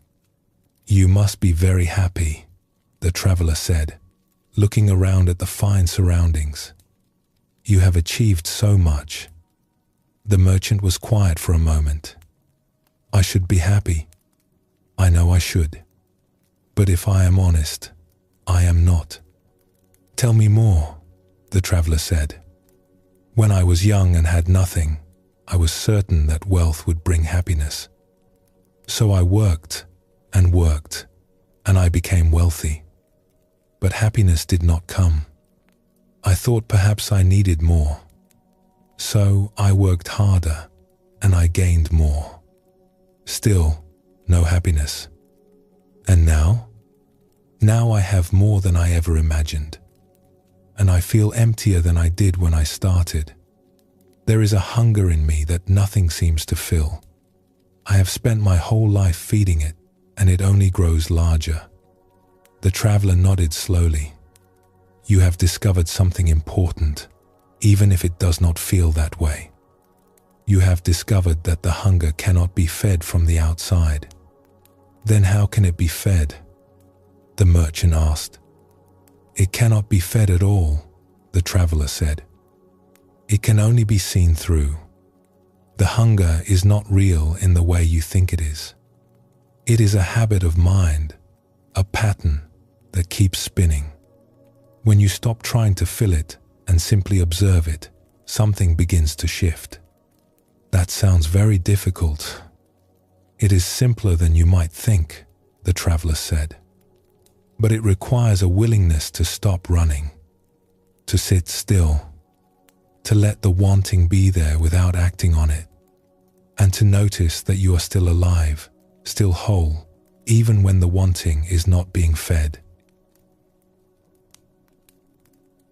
The Zen tradition speaks of this as the difference between seeking and finding. There is a story of a student who traveled far to meet a great teacher. "I have come seeking enlightenment," the student said. The teacher looked at him with kind eyes. "As long as you are seeking, you will not find. Seeking implies that what you want is somewhere else. But what you are looking for is already here. It has never been anywhere else. Then what should I do?" the student asked. "Stop seeking," the teacher said. "Rest in what is already present. The treasure is not hidden in some distant cave. It is in your own pocket. You have simply not thought to look there. But if I stop seeking, how will I find anything?" The teacher smiled. "You will not find anything. You will simply notice what has always been here. Finding implies effort, acquisition, adding something new. But your true nature is not something to be found. It is what remains when seeking stops." The student was confused. This was not what he had expected. "Sit with me," the teacher said. "Do not try to achieve anything. Do not try to get anywhere. Just sit and let everything be as it is." They sat together in silence. And in that silence, something the student had been chasing all his life began, very gently, to reveal itself. There is a teaching in the Buddhist tradition about the nature of desire. It says that when we truly examine our wanting, we find that it is not really about the object we desire. It is about the feeling we imagine we will have when we get the object. We want the new possession not for itself, but for the sense of satisfaction we imagine it will bring. We want the achievement not for itself, but for the feeling of worthiness we hope will follow. We want the relationship not just for the other person, but for the sense of completeness we believe they will provide. And here is the tender truth. The feelings we are seeking are not actually contained in the objects. The satisfaction, the worthiness, the completeness, these are states of our own being. They do not come from outside. They arise from within. This is why the satisfaction of getting what we want is always temporary. The object cannot deliver what we are really seeking. Only we can. Let us explore one more story. There was a person who loved to travel. Every year, they would choose a new destination, plan the trip carefully, and count the days until departure. The anticipation was delicious. Looking at photographs, reading about the places they would visit, imagining the experiences that awaited. But a strange thing happened, again and again. When they finally arrived at the destination, something was different. The places were beautiful, yes, but the person found themselves already thinking about the next trip, already planning, already wanting what came next. One year, this person traveled to a place of great natural beauty. Mountains and forests and clear streams. They had dreamed of this place for years. On the first evening, as the sun was setting over the mountains, they found themselves restless, looking at their phone, thinking about other places they wanted to visit someday. The magnificent sunset was happening, and they were barely present to it. A fellow traveler noticed this and sat down beside them. "Beautiful, is it not?" the fellow traveler said, gesturing toward the mountains. "Yes," the person said, though their voice was distracted. "You seem far away." The person sighed. "I have noticed something about myself. I am always happier planning trips than taking them. The anticipation is wonderful. But when I arrive, something is missing." "What do you think is missing?" "I do not know. It is as though the place can never quite match what I imagined. Or as though I cannot quite settle into being here." The fellow traveler nodded. "Perhaps what is missing is you." "What do you mean?" "When you are planning, your mind is filled with images of the future. That is pleasant because you are in control. You can make the future whatever you want it to be. But when you arrive, you are no longer in the future. You are in the present. And the present is not controllable. It is what it is.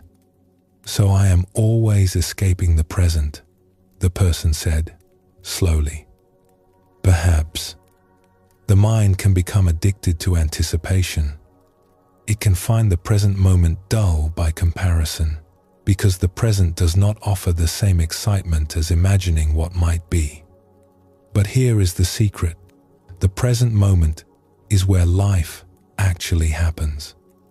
The future never arrives. It is always just out of reach. If we spend our lives in anticipation, we miss the only moment that is real." The person was quiet, taking this in. The sunset was still there, painting the sky in colors that would never return in quite this way. "How do I learn to be here?" the person asked. "You are asking how to do something very simple," the fellow traveler said. "Just be here. That is all. Notice when your mind has wandered into the future and gently bring it back. The mountains are not asking anything of you. The sunset is not waiting for you to be ready. They are simply here, offering themselves. Your only task is to receive them." The person sat quietly, allowing the words to sink in. The colors in the sky were deepening now, reds turning to purples, the first stars beginning to appear. "It is strange," the person said after a while. "When I stop trying to get something from this moment, it becomes so much more beautiful." "Yes," the fellow traveler said. "That is always the way. When we stop trying to take, we can finally receive." There is a story from the ancient traditions about a seeker who traveled to a mountain hermitage to ask a recluse about the nature of contentment. The seeker arrived exhausted from the long climb. The recluse welcomed them in and offered tea. "Please," the seeker said, "tell me the secret of contentment. I have spent my whole life wanting things, wanting success, wanting love, wanting respect. And even when I get what I want, the contentment never lasts. How do I find peace that does not fade?" The recluse poured the tea slowly, filling the seeker's cup, then kept pouring. The tea overflowed the cup, spilling onto the table, dripping onto the floor. "Stop," the seeker said. "The cup is full. It cannot hold any more." The recluse set down the teapot and smiled. "You are like this cup. You come here already full of wanting, full of ideas about what contentment should look like, full of the habit of reaching. How can I pour anything new into a cup that is already overflowing? What should I do? The seeker asked. Empty the cup, the recluse said. Let go of what you think you know. Let go of what you think you need. Sit here, in this moment, wanting nothing. Just for a little while. See what remains when the wanting stops. The seeker tried. It was not easy. The mind kept reaching forward, planning, wanting. But in small moments, gaps appeared. Brief spaces where the wanting fell silent. And in those gaps, something unexpected arose. A quiet sense of fullness. A contentment that did not depend on getting anything at all. I see, the seeker whispered. The contentment was here all along. The wanting was covering it up. Yes, the recluse said. You were so busy reaching that you could not feel what was already in your hands. The Buddha offered a teaching that cuts to the heart of this matter. He said, do not dwell in the past, do not dream of the future, concentrate the mind on the present moment. This is not a rejection of memory or planning. Both have their place. It is an invitation to recognize where life actually is. Life is not in our memories, though memories can be sweet. Life is not in our plans, though plans can be useful. Life is here, now, in this breath, in this body, in this moment. When wanting pulls us out of the present, we leave life behind. We trade the richness of what is for the thinness of what might be. We sacrifice the only moment we have for an imagined moment that has not yet come. This does not mean we should never plan or never reach for anything. Planning has its place. Aspiration has its place. But they are tools, not masters. They serve life. Life does not serve them. The wise person moves through the world with open hands. They can hold things without gripping them. They can reach for things without being possessed by the reaching. They can want without being the wanting. This is a subtle but profound shift. It is the difference between being driven and being alive. There is a quality that begins to emerge when we are less identified with wanting. The teachers sometimes call it contentment, but this word can be misunderstood. It does not mean settling for less or giving up on what matters. It means finding a fullness that does not depend on circumstances. A person who has touched this contentment can still work toward goals. They can still enjoy pleasures and appreciate beauty. They can still participate fully in life. But there is a ground beneath it all that does not change. A peace that remains whether wants are satisfied or not. This is what the great teachers pointed toward when they spoke of liberation. Not an escape from life, but a freedom within it. Not the ending of desire, but the ending of slavery to desire. The wanting self says, I will be happy when I get what I want. The free self says, I am already happy. Let me see what this moment offers. Both can move through the same world, take the same actions, pursue the same goals. But one is at peace and one is not. One is present to life as it is, and one is always somewhere else. As we have learned, the wanting self is a powerful identification. It can take over so completely that we forget we are anything else. We become the one who is always reaching, always hungry, always on the way to somewhere else. But there is something in us that is not the wanting self.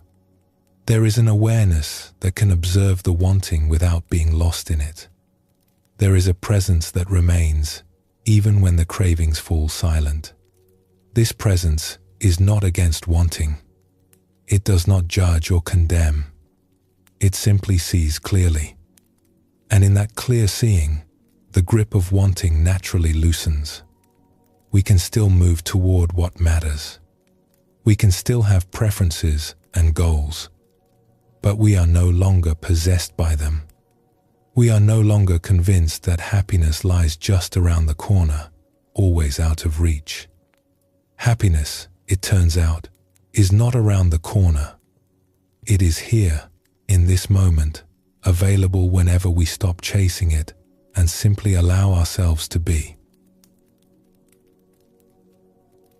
Let us pause here for a moment. Notice if there is any wanting present right now. Perhaps a wanting for the next thing. Perhaps a wanting to feel different than you feel. Just notice it without judgment. And notice also the awareness that sees the wanting. Rest there. And when you are ready, we will continue together.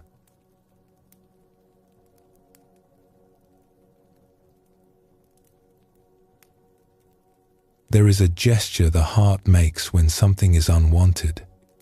A tightening, a pulling back, a silent or sometimes not so silent no. We know this gesture intimately. We have felt it when someone says something that stings.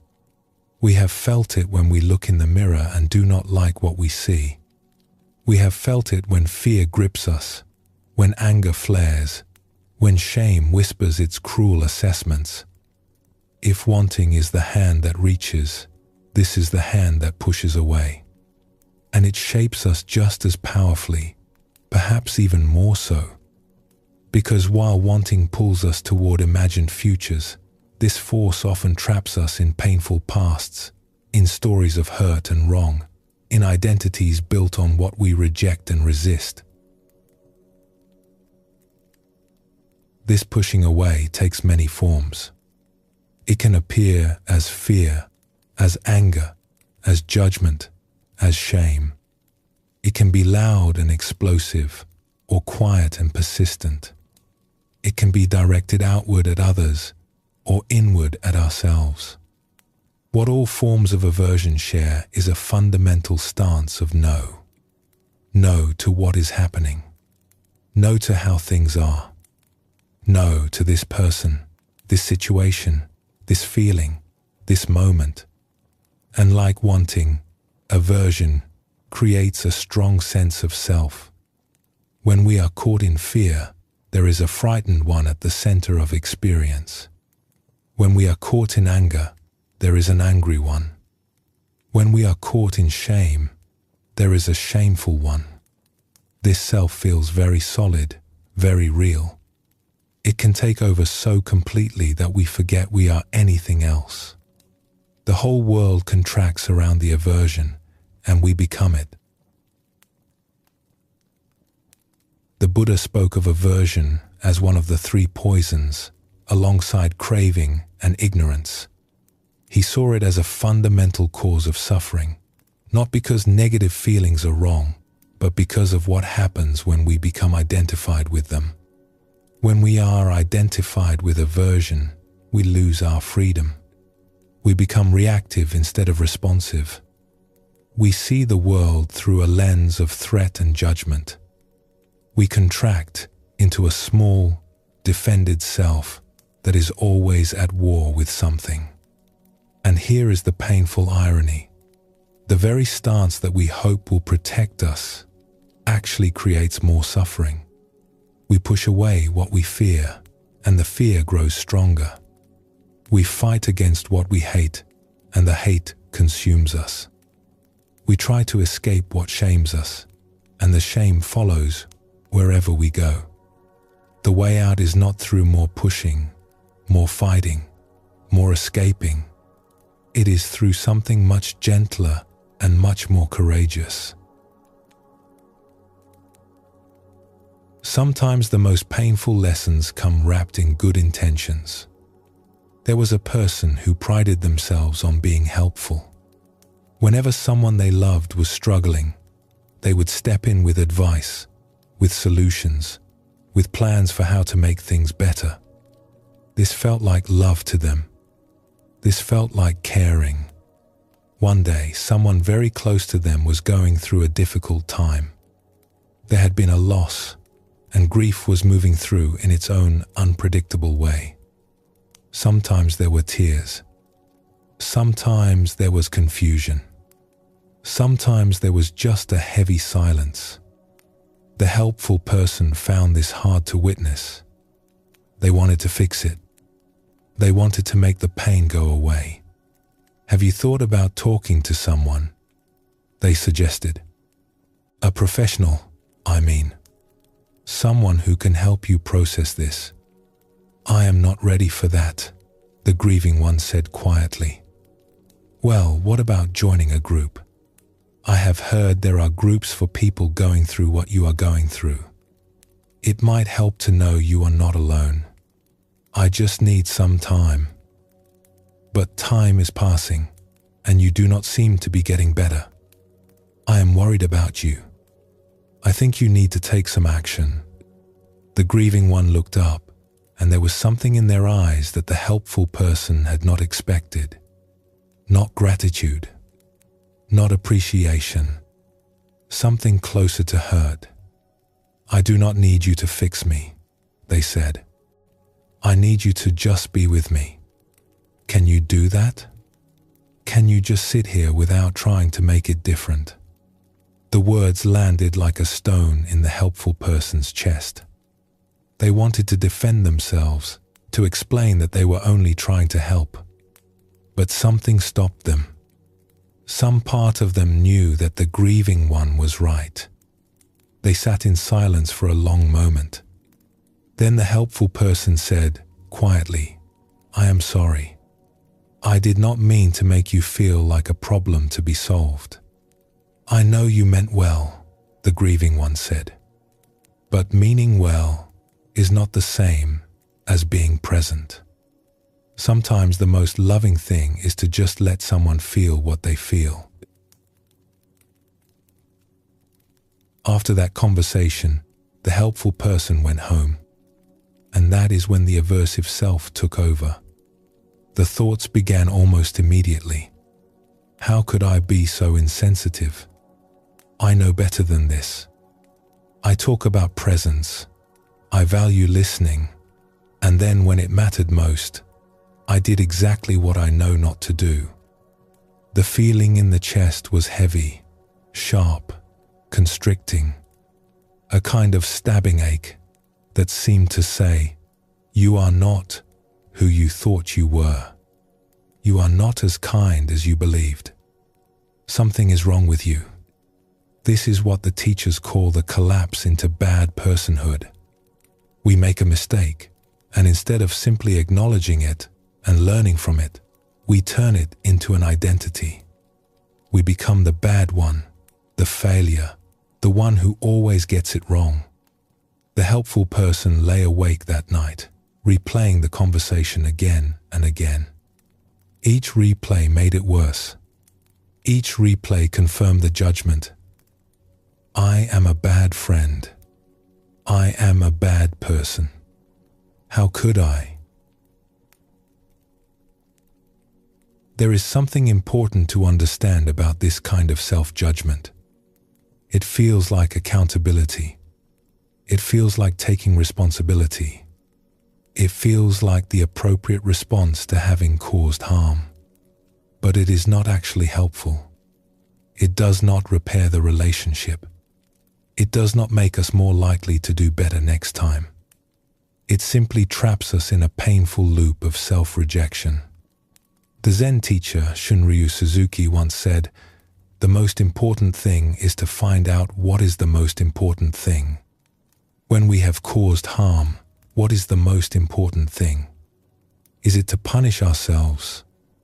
Is it to prove how bad we feel? Or is it to acknowledge what happened, to learn from it, and to return to presence so that we can respond more skillfully in the future?" The aversive self wants to punish. It believes that suffering is the appropriate payment for wrongdoing. But suffering does not pay the debt. It only creates more suffering, rippling outward to touch everyone around us. The helpful person spent several days caught in self-judgment. They avoided the grieving one, too ashamed to face them. They withdrew from other relationships too, feeling unworthy of connection. Then they remembered something a teacher had once said: when you are suffering, ask yourself, who do you think you are right now? What identity have you collapsed into? The helpful person sat quietly and asked this question: who do I think I am right now? The answer came immediately: I am someone who hurts people. I am someone who cannot be trusted.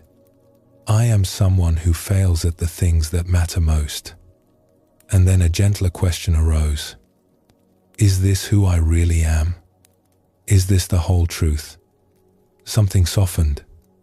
Not the feeling of regret that remained, but the harsh judgment began to loosen its grip.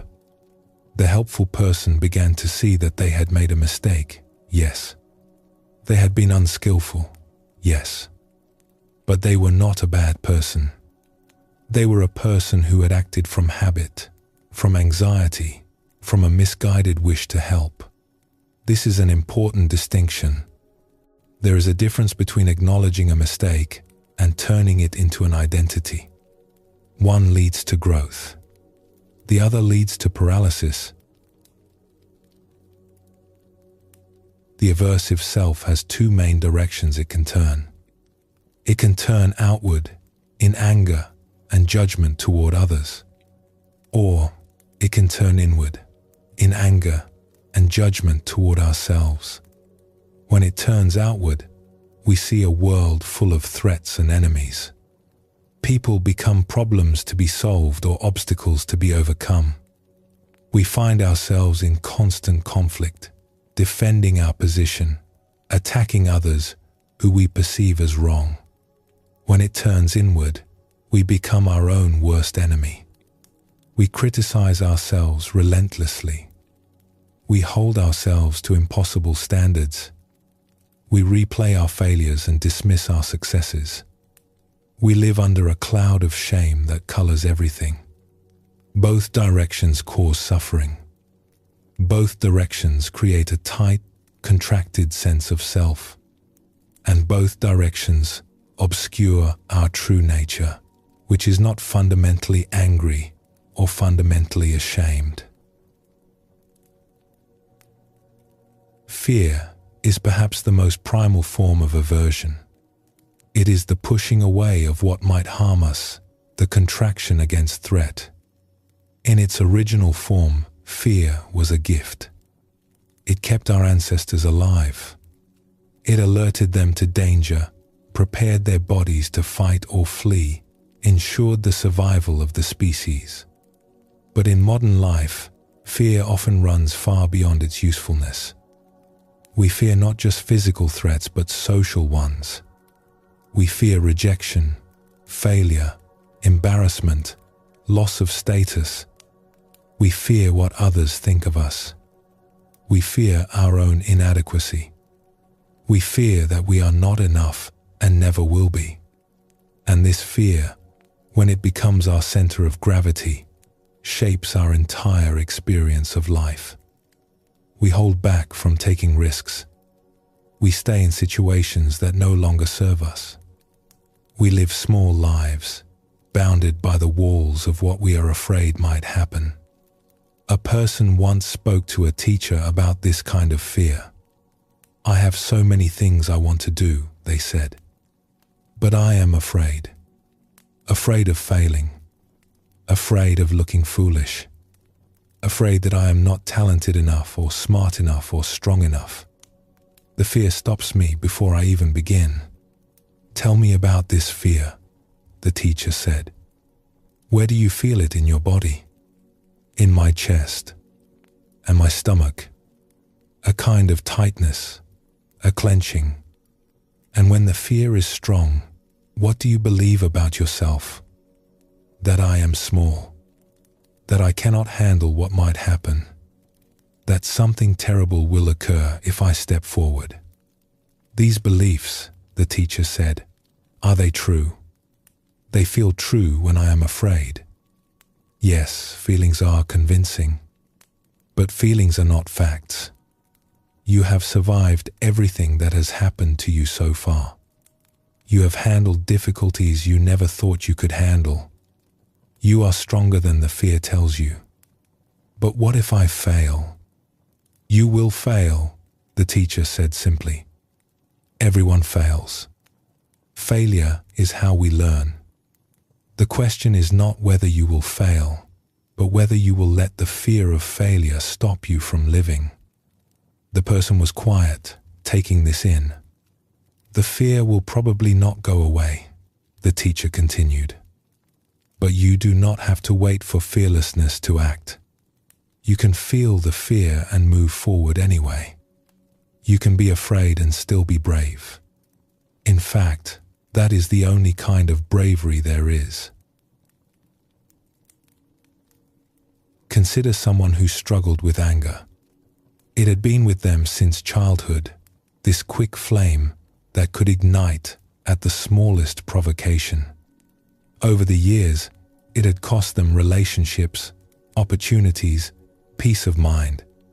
I am an angry person, they said to a teacher one day. That is just who I am. I have tried to change, but the anger always returns. The teacher listened carefully. Tell me about the last time you were angry. Someone cut in front of me in a line. I had been waiting patiently, and they just walked right past as if I did not exist. I could feel the heat rising in my chest. I wanted to say something harsh, to put them in their place. And what did you do? I said something I am not proud of. And then I felt terrible for the rest of the day. So you noticed the anger arise, the teacher said. You noticed the heat in your chest. You noticed the urge to speak harshly. Tell me, who noticed all of this? The person paused. I did, I suppose. And this one who noticed, were they angry? What do you mean? The one who observed the anger arising, the one who felt the heat, the one who noticed the urge, were they identical with the anger? Or were they watching the anger? The person thought about this for a long time. I think I was watching it. Even while it was happening, some part of me was watching. That part, the teacher said, is not an angry person. That part is awareness itself. And awareness has no fixed nature. It can hold anger, but it is not anger. It can hold peace, but it is not peace. It is the space in which all experiences arise and pass away. But the anger feels so much like me, the person said. Yes, it does. That is the nature of identification. When we are caught in an emotion, it feels like our entire self. But this is an illusion. The emotion is a visitor. You are the home it visits. And no visitor, no matter how loud or demanding, can change the nature of the home. So what do I do when the anger comes? You welcome it, strange as that may sound. You say, anger is here. You feel it in your body. You let it be, without feeding it with more thoughts, without pushing it away. And you remember that you are the home, not the visitor. In time, the visitor will leave. They always do. There is a particular suffering that comes when we are both the one who has been hurt and the one who has caused hurt. When we are caught between anger at another and shame at ourselves. When we cannot find solid ground because every direction seems to offer only pain. A person came to a teacher in exactly this state. I do not know who to be angry at, they said. Someone betrayed me, and I am furious. But I also see that I played a part in what happened, and I am ashamed. I go back and forth between blaming them and blaming myself. There is no peace anywhere. You are looking for someone to be the villain, the teacher observed. You believe that if you can identify who is truly at fault, you will find rest. Yes, exactly. But what if there is no villain? What if there are only human beings acting from their conditioning, doing their best with what they understood at the time? That feels like letting everyone off the hook, the person said. Including myself. Does it? Or does it simply allow you to see clearly, without the distortion of blame? You can still recognize that harm was done. You can still take steps to protect yourself from future harm. You can still make amends for your own part. But you do all of this without the added suffering of needing someone to be bad. How do I do that? How do I let go of the need to blame? You notice it, the teacher said. Each time the blaming mind arises, you recognize it. Blaming again. And you gently return to what is actually happening in this moment. The blaming is about the past or the future. But your life is here, now. When you come back to the present, the blaming loses its grip. The Buddha offered a famous teaching about anger.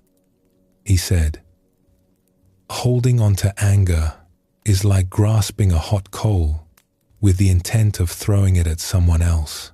You are the one who gets burned." This image is worth sitting with. We think that our anger hurts the one we are angry at. But often, they do not even know we are angry. They go about their lives, unaffected, while we burn our own hands holding the coal. The same is true of self-judgment. We think that punishing ourselves somehow balances the scales, somehow makes up for what we have done.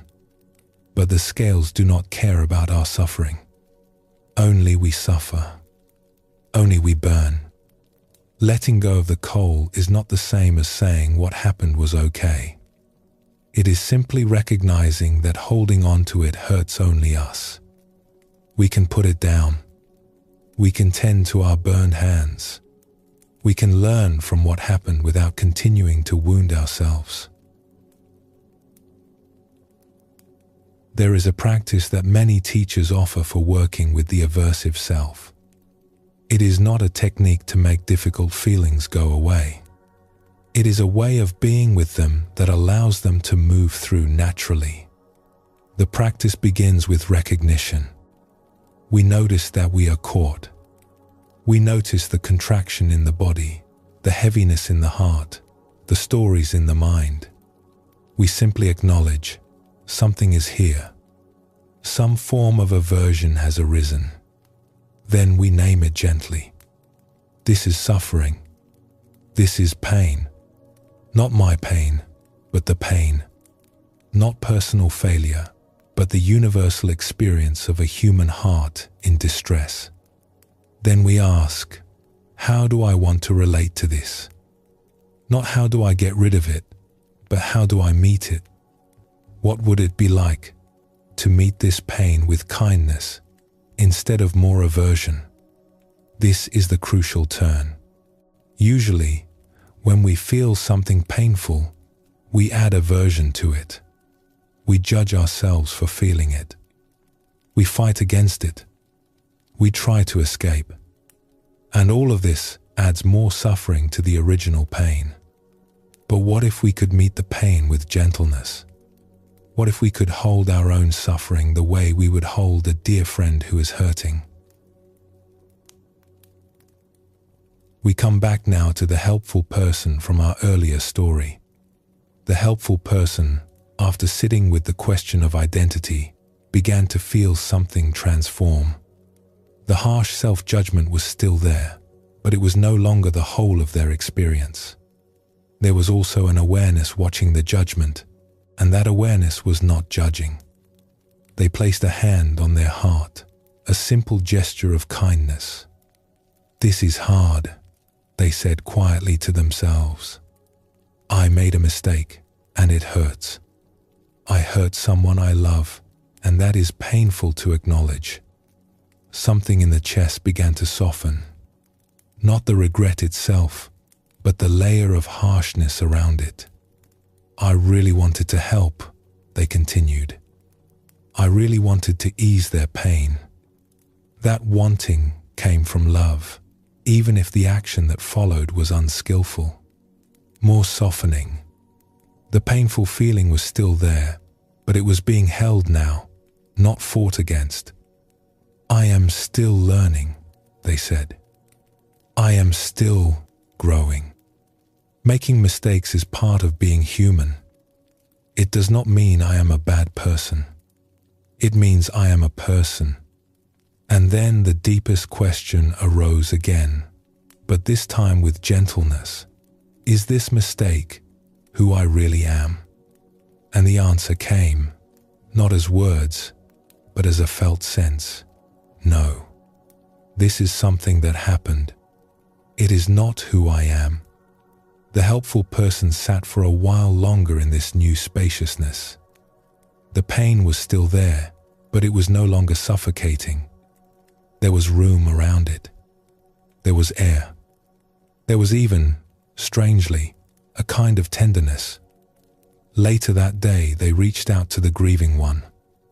Not to defend themselves, not to explain, but simply to acknowledge. "I am sorry," they said. "You were right. I was trying to fix instead of being present. I see that now. Thank you," the grieving one said. "That means a lot." And something began to heal. Shame deserves special attention because it is perhaps the most painful form of aversion we can experience. Anger says, "Something out there is wrong." Fear says, "Something out there is dangerous." But shame says, "Something in here is wrong. I am the problem. I am defective." This makes shame particularly difficult to work with. We can fight against external threats. We can flee from external dangers. But how do we escape ourselves?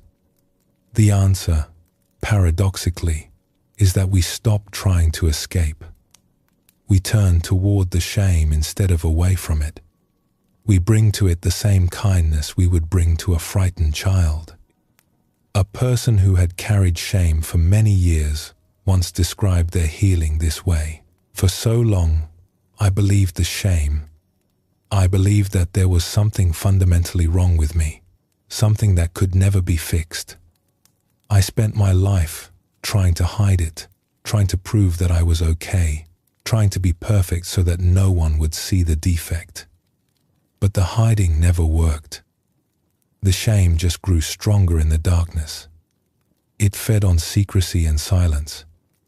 What changed was when I finally shared it with someone I trusted. I said out loud the things I had been most ashamed of.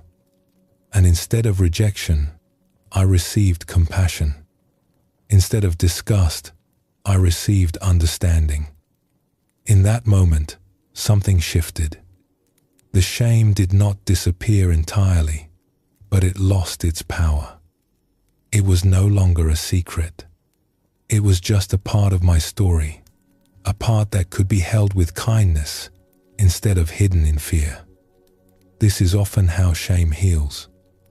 Not through more hiding, more perfection, more proving, but through being seen, being known, being accepted anyway.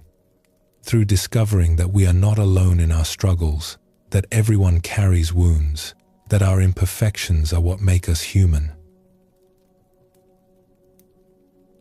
The aversive self is not our enemy. It is a part of us that is trying to protect us, even when its methods cause more harm than good. When we can see it with compassion, when we can understand its origins and its intentions, we can begin to work with it instead of against it. This does not mean we let harmful behaviors continue. It does not mean we excuse cruelty or injustice in ourselves or others. It means we respond from clarity rather than reactivity. We address what needs to be addressed without adding unnecessary suffering. A Zen saying puts it simply, no blame. This does not mean no accountability. It means no extra suffering piled on top of what is already painful. It means meeting each moment, even the difficult ones, with as much presence and kindness as we can muster. As we have explored, the aversive self takes many forms: fear, anger, judgment, shame. All of these create a contracted sense of identity, a small self that is always at war with something. But beneath all of these, there is an awareness that is not at war. There is a presence that can hold even the most difficult emotions without being destroyed by them. There is a peace that does not depend on circumstances being pleasant.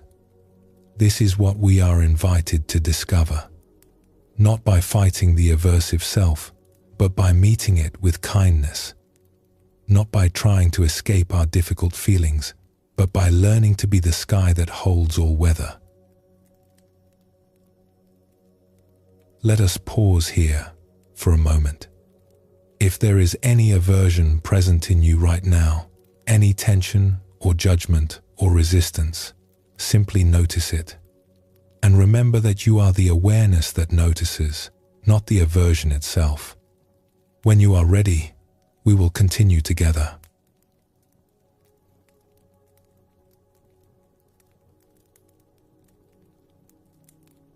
So here we are. We have walked through many rooms together. We have looked at how we build a sense of self from body and thought and role. We have felt the pull of wanting and the push of aversion. We have seen how these forces create a tight, small sense of who we are. And perhaps a question has been growing quietly in the background.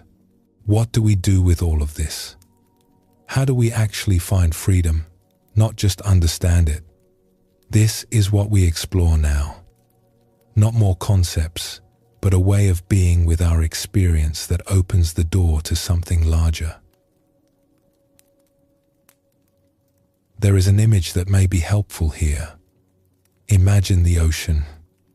Vast, deep, stretching beyond what the eye can see. On the surface, there are waves. Some are small ripples. Some are large swells. Sometimes the surface is calm. Sometimes there are storms. Now, most of us live as if we are the waves. When a wave of anger arises, we become an angry person. When a wave of fear passes through, we become someone who is afraid. When sadness comes, we are sad. When joy comes, we are happy. We rise and fall with the waves.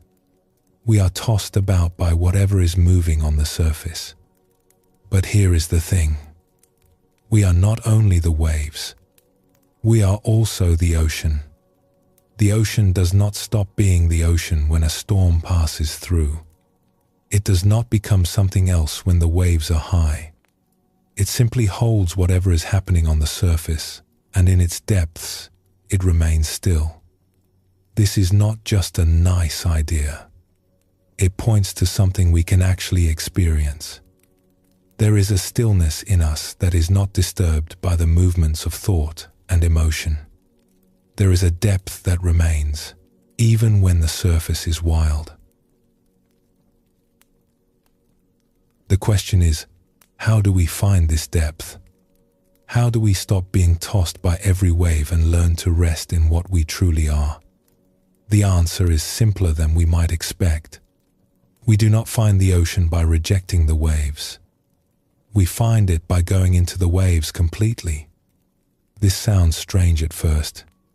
If the waves are the problem, why would we go deeper into them? Because the waves are not actually the problem. The problem is that we stay on the surface, caught in the movement, identified with the rising and falling. When we go deeper, we discover that the wave is made of ocean. There is no separation. The very substance of the wave is water, and the water is the ocean. In the same way, when we go deeply into our experience, we find that it is made of awareness. The anger, the fear, the sadness, all of it arises in awareness and is made of awareness. When we stop fighting the experience and simply feel it fully, we touch the awareness itself. This does not mean the feelings disappear. The wave does not stop being a wave when we recognize it as ocean. But something shifts in how we hold it. There is more space, more room to breathe. We are no longer trapped. A teacher once described this to a student who was struggling with difficult emotions. When the feelings come, the student said, they overwhelm me. I do not know how to handle them. I try to push them away, but they only grow stronger. What if you stop pushing? The teacher asked. Then I am afraid they would swallow me whole. Has that ever actually happened? Have you ever been permanently swallowed by a feeling? The student thought about this. No. The feelings always pass eventually. But while they are here, it feels like they will last forever. This is important to notice, the teacher said. The fear of the feeling is often worse than the feeling itself. We add so much resistance, so much struggle, that the original pain becomes enormous. So what should I do instead? When a difficult feeling arises, stop. Just stop. Do not run toward it or away from it. Simply let it be here. Feel it in your body. Notice where it lives, what it feels like, how it moves. And then, gently go into it. Not with force, but with curiosity, with kindness. Go into it? Yes. Most of us only touch the surface of our feelings. We react to the first layer and then pull back. But feelings have depth, just like you do. When you are willing to go deeper, you find that something opens. The tight knot begins to loosen. There is space inside the pain that you did not know was there. A person who had practiced this for many years described the experience. I used to run from sadness, they said. Whenever it would come, I would distract myself, keep busy, push it away. I was afraid that if I let myself feel it, I would drown. Then I learned to do something different. When sadness came, I would sit down. I would close my eyes, and I would let myself feel it fully. Not thinking about it, not analyzing it, just feeling it. At first, it was intense. The heaviness in my chest, the ache behind my eyes, the sense of loss. I wanted to pull away, but I stayed. And then something unexpected happened. The sadness was still there, but there was space around it. I was holding the sadness rather than being swallowed by it. And in that holding, there was a kind of tenderness, a softness. It was painful, but it was also somehow beautiful. I realized that the sadness was not my enemy. It was a part of life moving through me. And by letting it move, by not blocking it, something healed. Not all at once, but gradually. The sadness became lighter. It came and went more freely. It no longer controlled me. This is the secret that the ancient teachers pointed toward. We do not find peace by escaping our experience. We find it by meeting our experience fully, with presence and kindness. The Buddha sat beneath a tree on the night of his awakening. Many things arose in his mind: fear, desire, doubt, memories of the past, worries about the future. Instead of fighting these visitors, he simply acknowledged them. He touched the earth and remained present. And in that presence, in that willingness to meet whatever arose, something opened. He saw through the illusion of the separate self. He recognized the vast awareness that had been there all along, obscured by identification with the passing show. This is available to each of us, not as a dramatic event, necessarily, but as a gradual opening. Each time we meet our experience with presence rather than resistance, we are practicing awakening.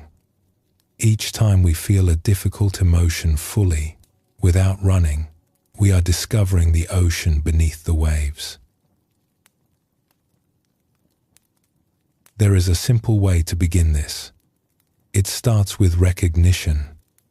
When something difficult arises, the first step is simply to notice.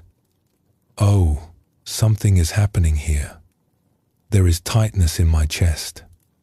There is heat in my face. There are thoughts spinning. Something is here. This sounds obvious, but most of the time, we skip right past it. We react before we even know what we are reacting to.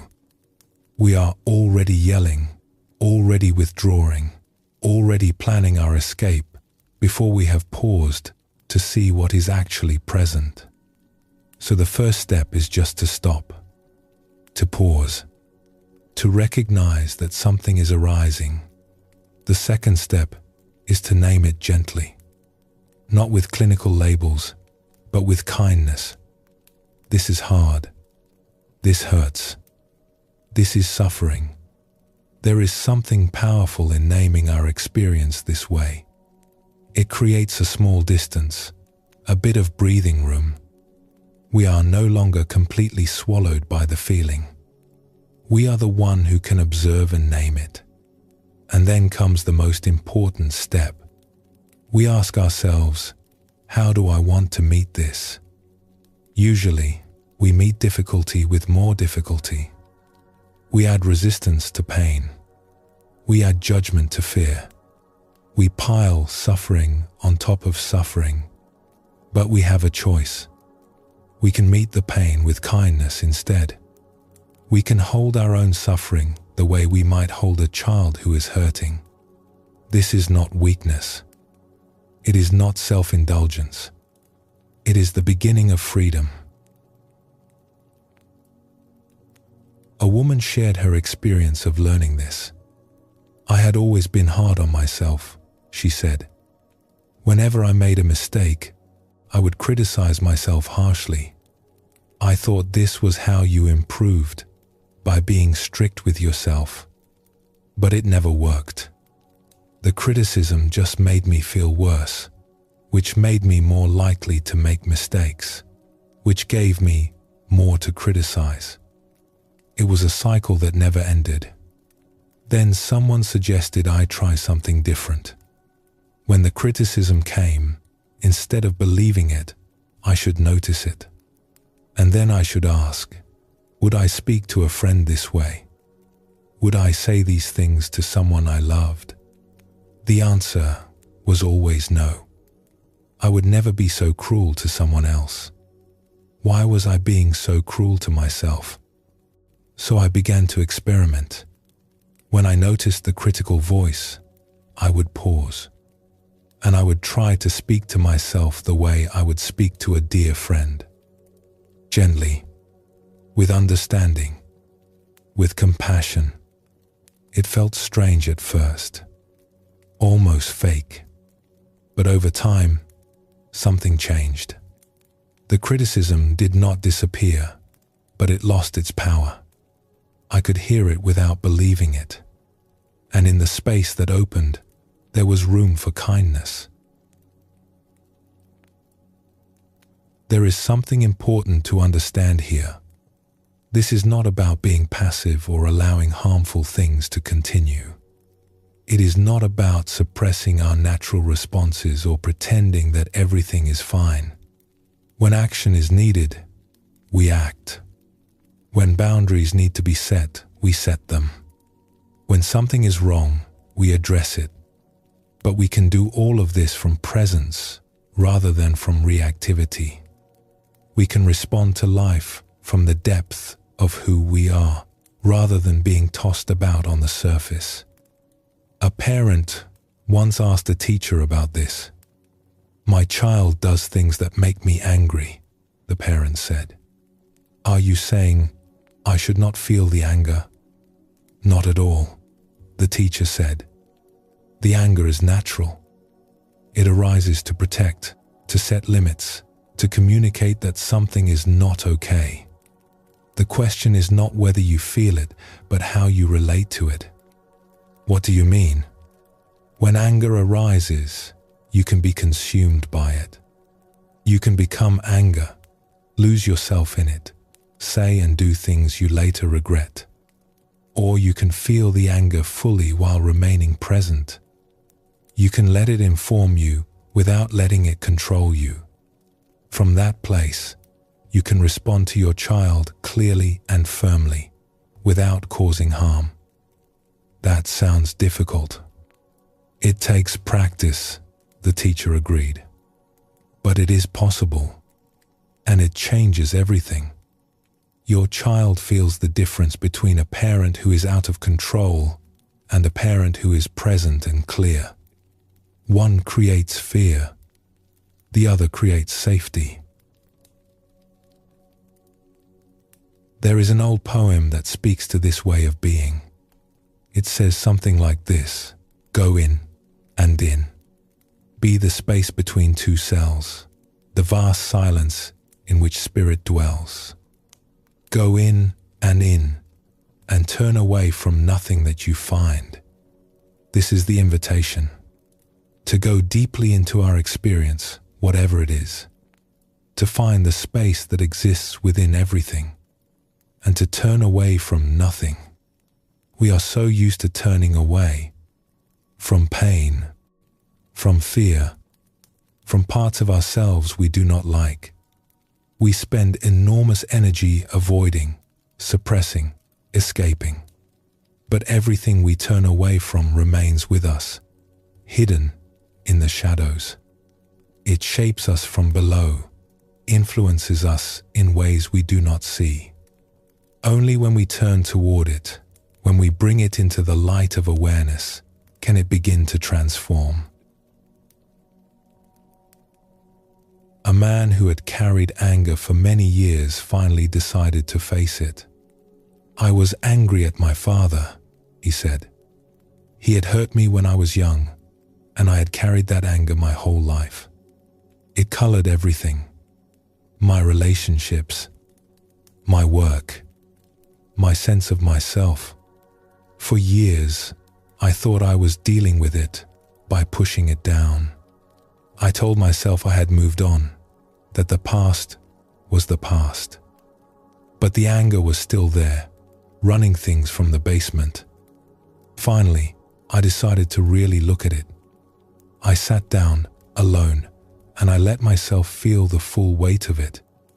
The rage, the sense of injustice, the grief underneath the anger, which I had never allowed myself to feel. It was not pleasant, but as I stayed with it, something began to shift. I saw that my father had been a hurt person himself. I saw that he had done the best he could with what he had. This did not excuse what he did, but it allowed me to see him more fully. And beneath the anger, I found sadness. And beneath the sadness, I found love. The anger had been protecting me from feeling how much I had wanted his love and how painful it was not to receive it. When I let myself feel that, something released. The anger did not disappear entirely, but it lost its grip. I was no longer controlled by it. I was free to feel it when it arose, and also free to let it go. This is what happens when we are willing to go all the way into our experience. We discover that our feelings have layers. We discover that beneath the surface emotions, there are often deeper ones. And beneath those, there is often something tender and true. The anger that seems so hard may be covering fear. The fear may be covering grief. The grief may be covering love. When we have the courage to keep going, to keep feeling, we eventually arrive at something that is not a problem at all. We arrive at the aliveness of being human. We arrive at the ocean itself. There is another image worth holding here. We each have a name we call ourselves. The familiar name of the ego, the identity we have constructed. But the teachers say we have other names too. Names we have forgotten. Names that point to who we really are. One teacher put it this way: can you feel, deep inside your chest, the one who has existed forever? The one who has made 1,000 journeys? That one is you. That one is the real you. We forget this. We get so caught up in the small self, with its worries and wants and fears, that we lose touch with the vastness we contain. But it is always here, always available, waiting patiently for us to remember. Sometimes the remembering happens in unexpected moments. A man was walking by a river, lost in thought, worrying about problems at work. The thoughts were spinning, each one leading to another, an endless chain of concerns. Then a bird called out, a simple sound cutting through the noise. And for a moment, the thinking stopped. There was just the sound of the bird, the movement of the water, the feel of the air on his skin. There was just this moment, alive and present. In that gap, something else became apparent. There was awareness here, behind the thoughts. An awareness that had been here all along, unnoticed, while the mind spun its stories. The moment passed. The thoughts returned. But something had been seen that could not be unseen. There was more to him than the worried thinker. There was something still and clear, watching the whole show. He did not try to hold on to the experience.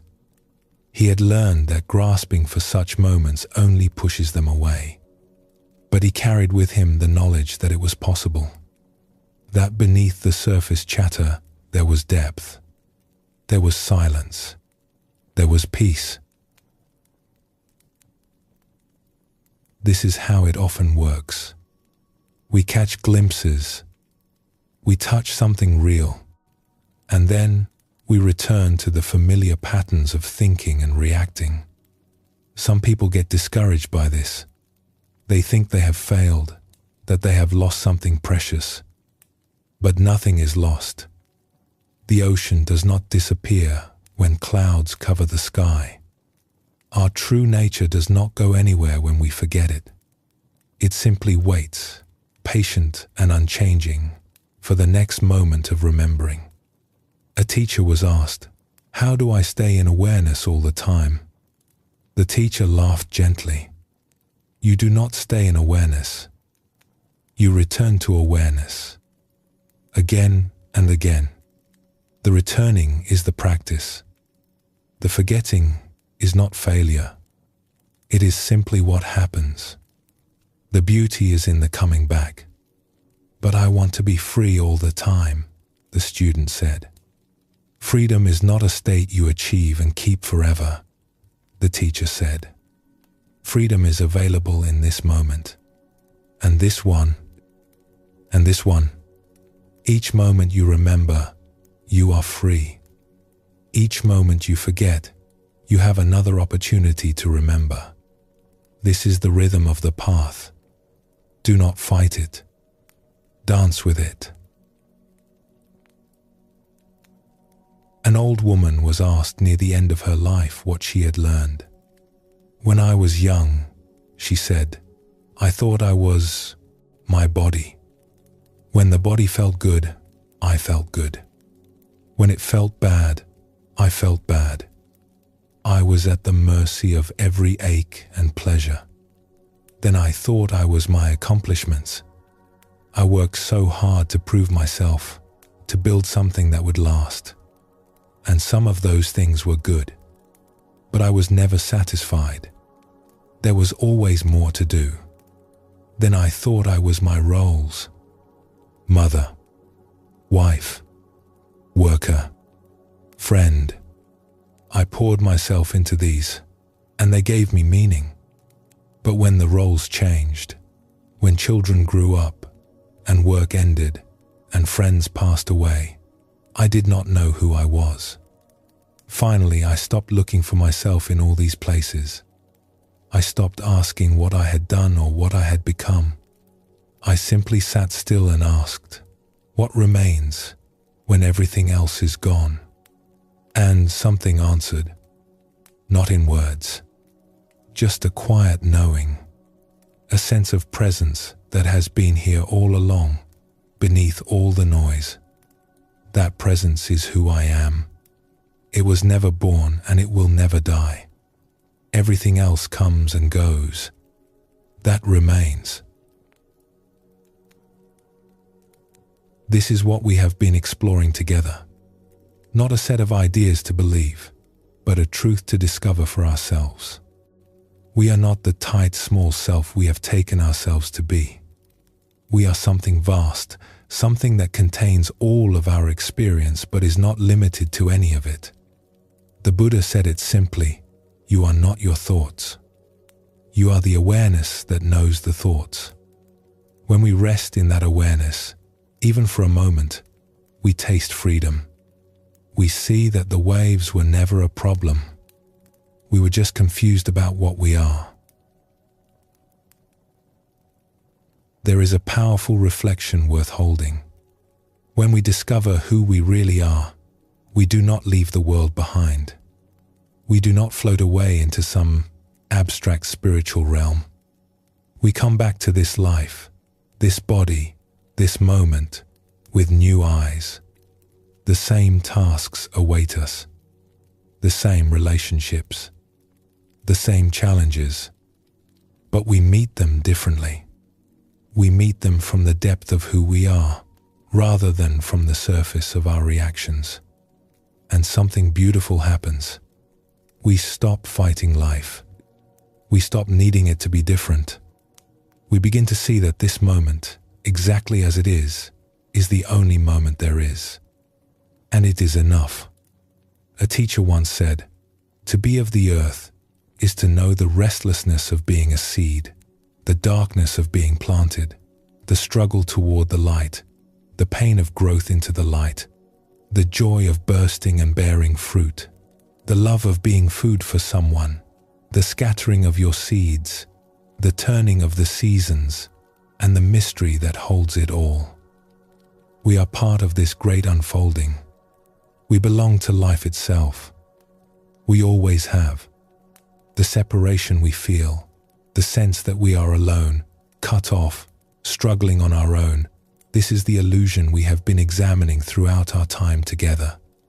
It is the illusion created by identification with a small self. When we see through this illusion, even a little, we find that we were never separate at all. We are connected to everything. We are expressions of the same life that moves through all things. A monk was once asked, what changed when he awakened? Nothing changed, he said, and everything changed. The trees are still trees. The sky is still sky. But I no longer see myself as separate from them. I am not looking at life. I am life, looking. Does this make you feel special? The questioner asked. The monk laughed. It makes me feel the opposite of special. It makes me feel ordinary in the most wonderful way. Everything is ordinary. Everything is miraculous. These are not different things. And so we come to a resting place, though not an ending. What we have shared together is not a destination. It is more like a door that has been pointed out. You can walk through it any time you choose. In fact, you already have, many times, whether you knew it or not. Every moment of unexpected peace.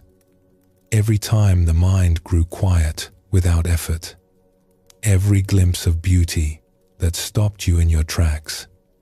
These were not accidents. They were rememberings. Small tastes of what you have always been. The path ahead is simple, even when it is not easy. When you forget, notice that you have forgotten. When you get caught, recognize that you are caught.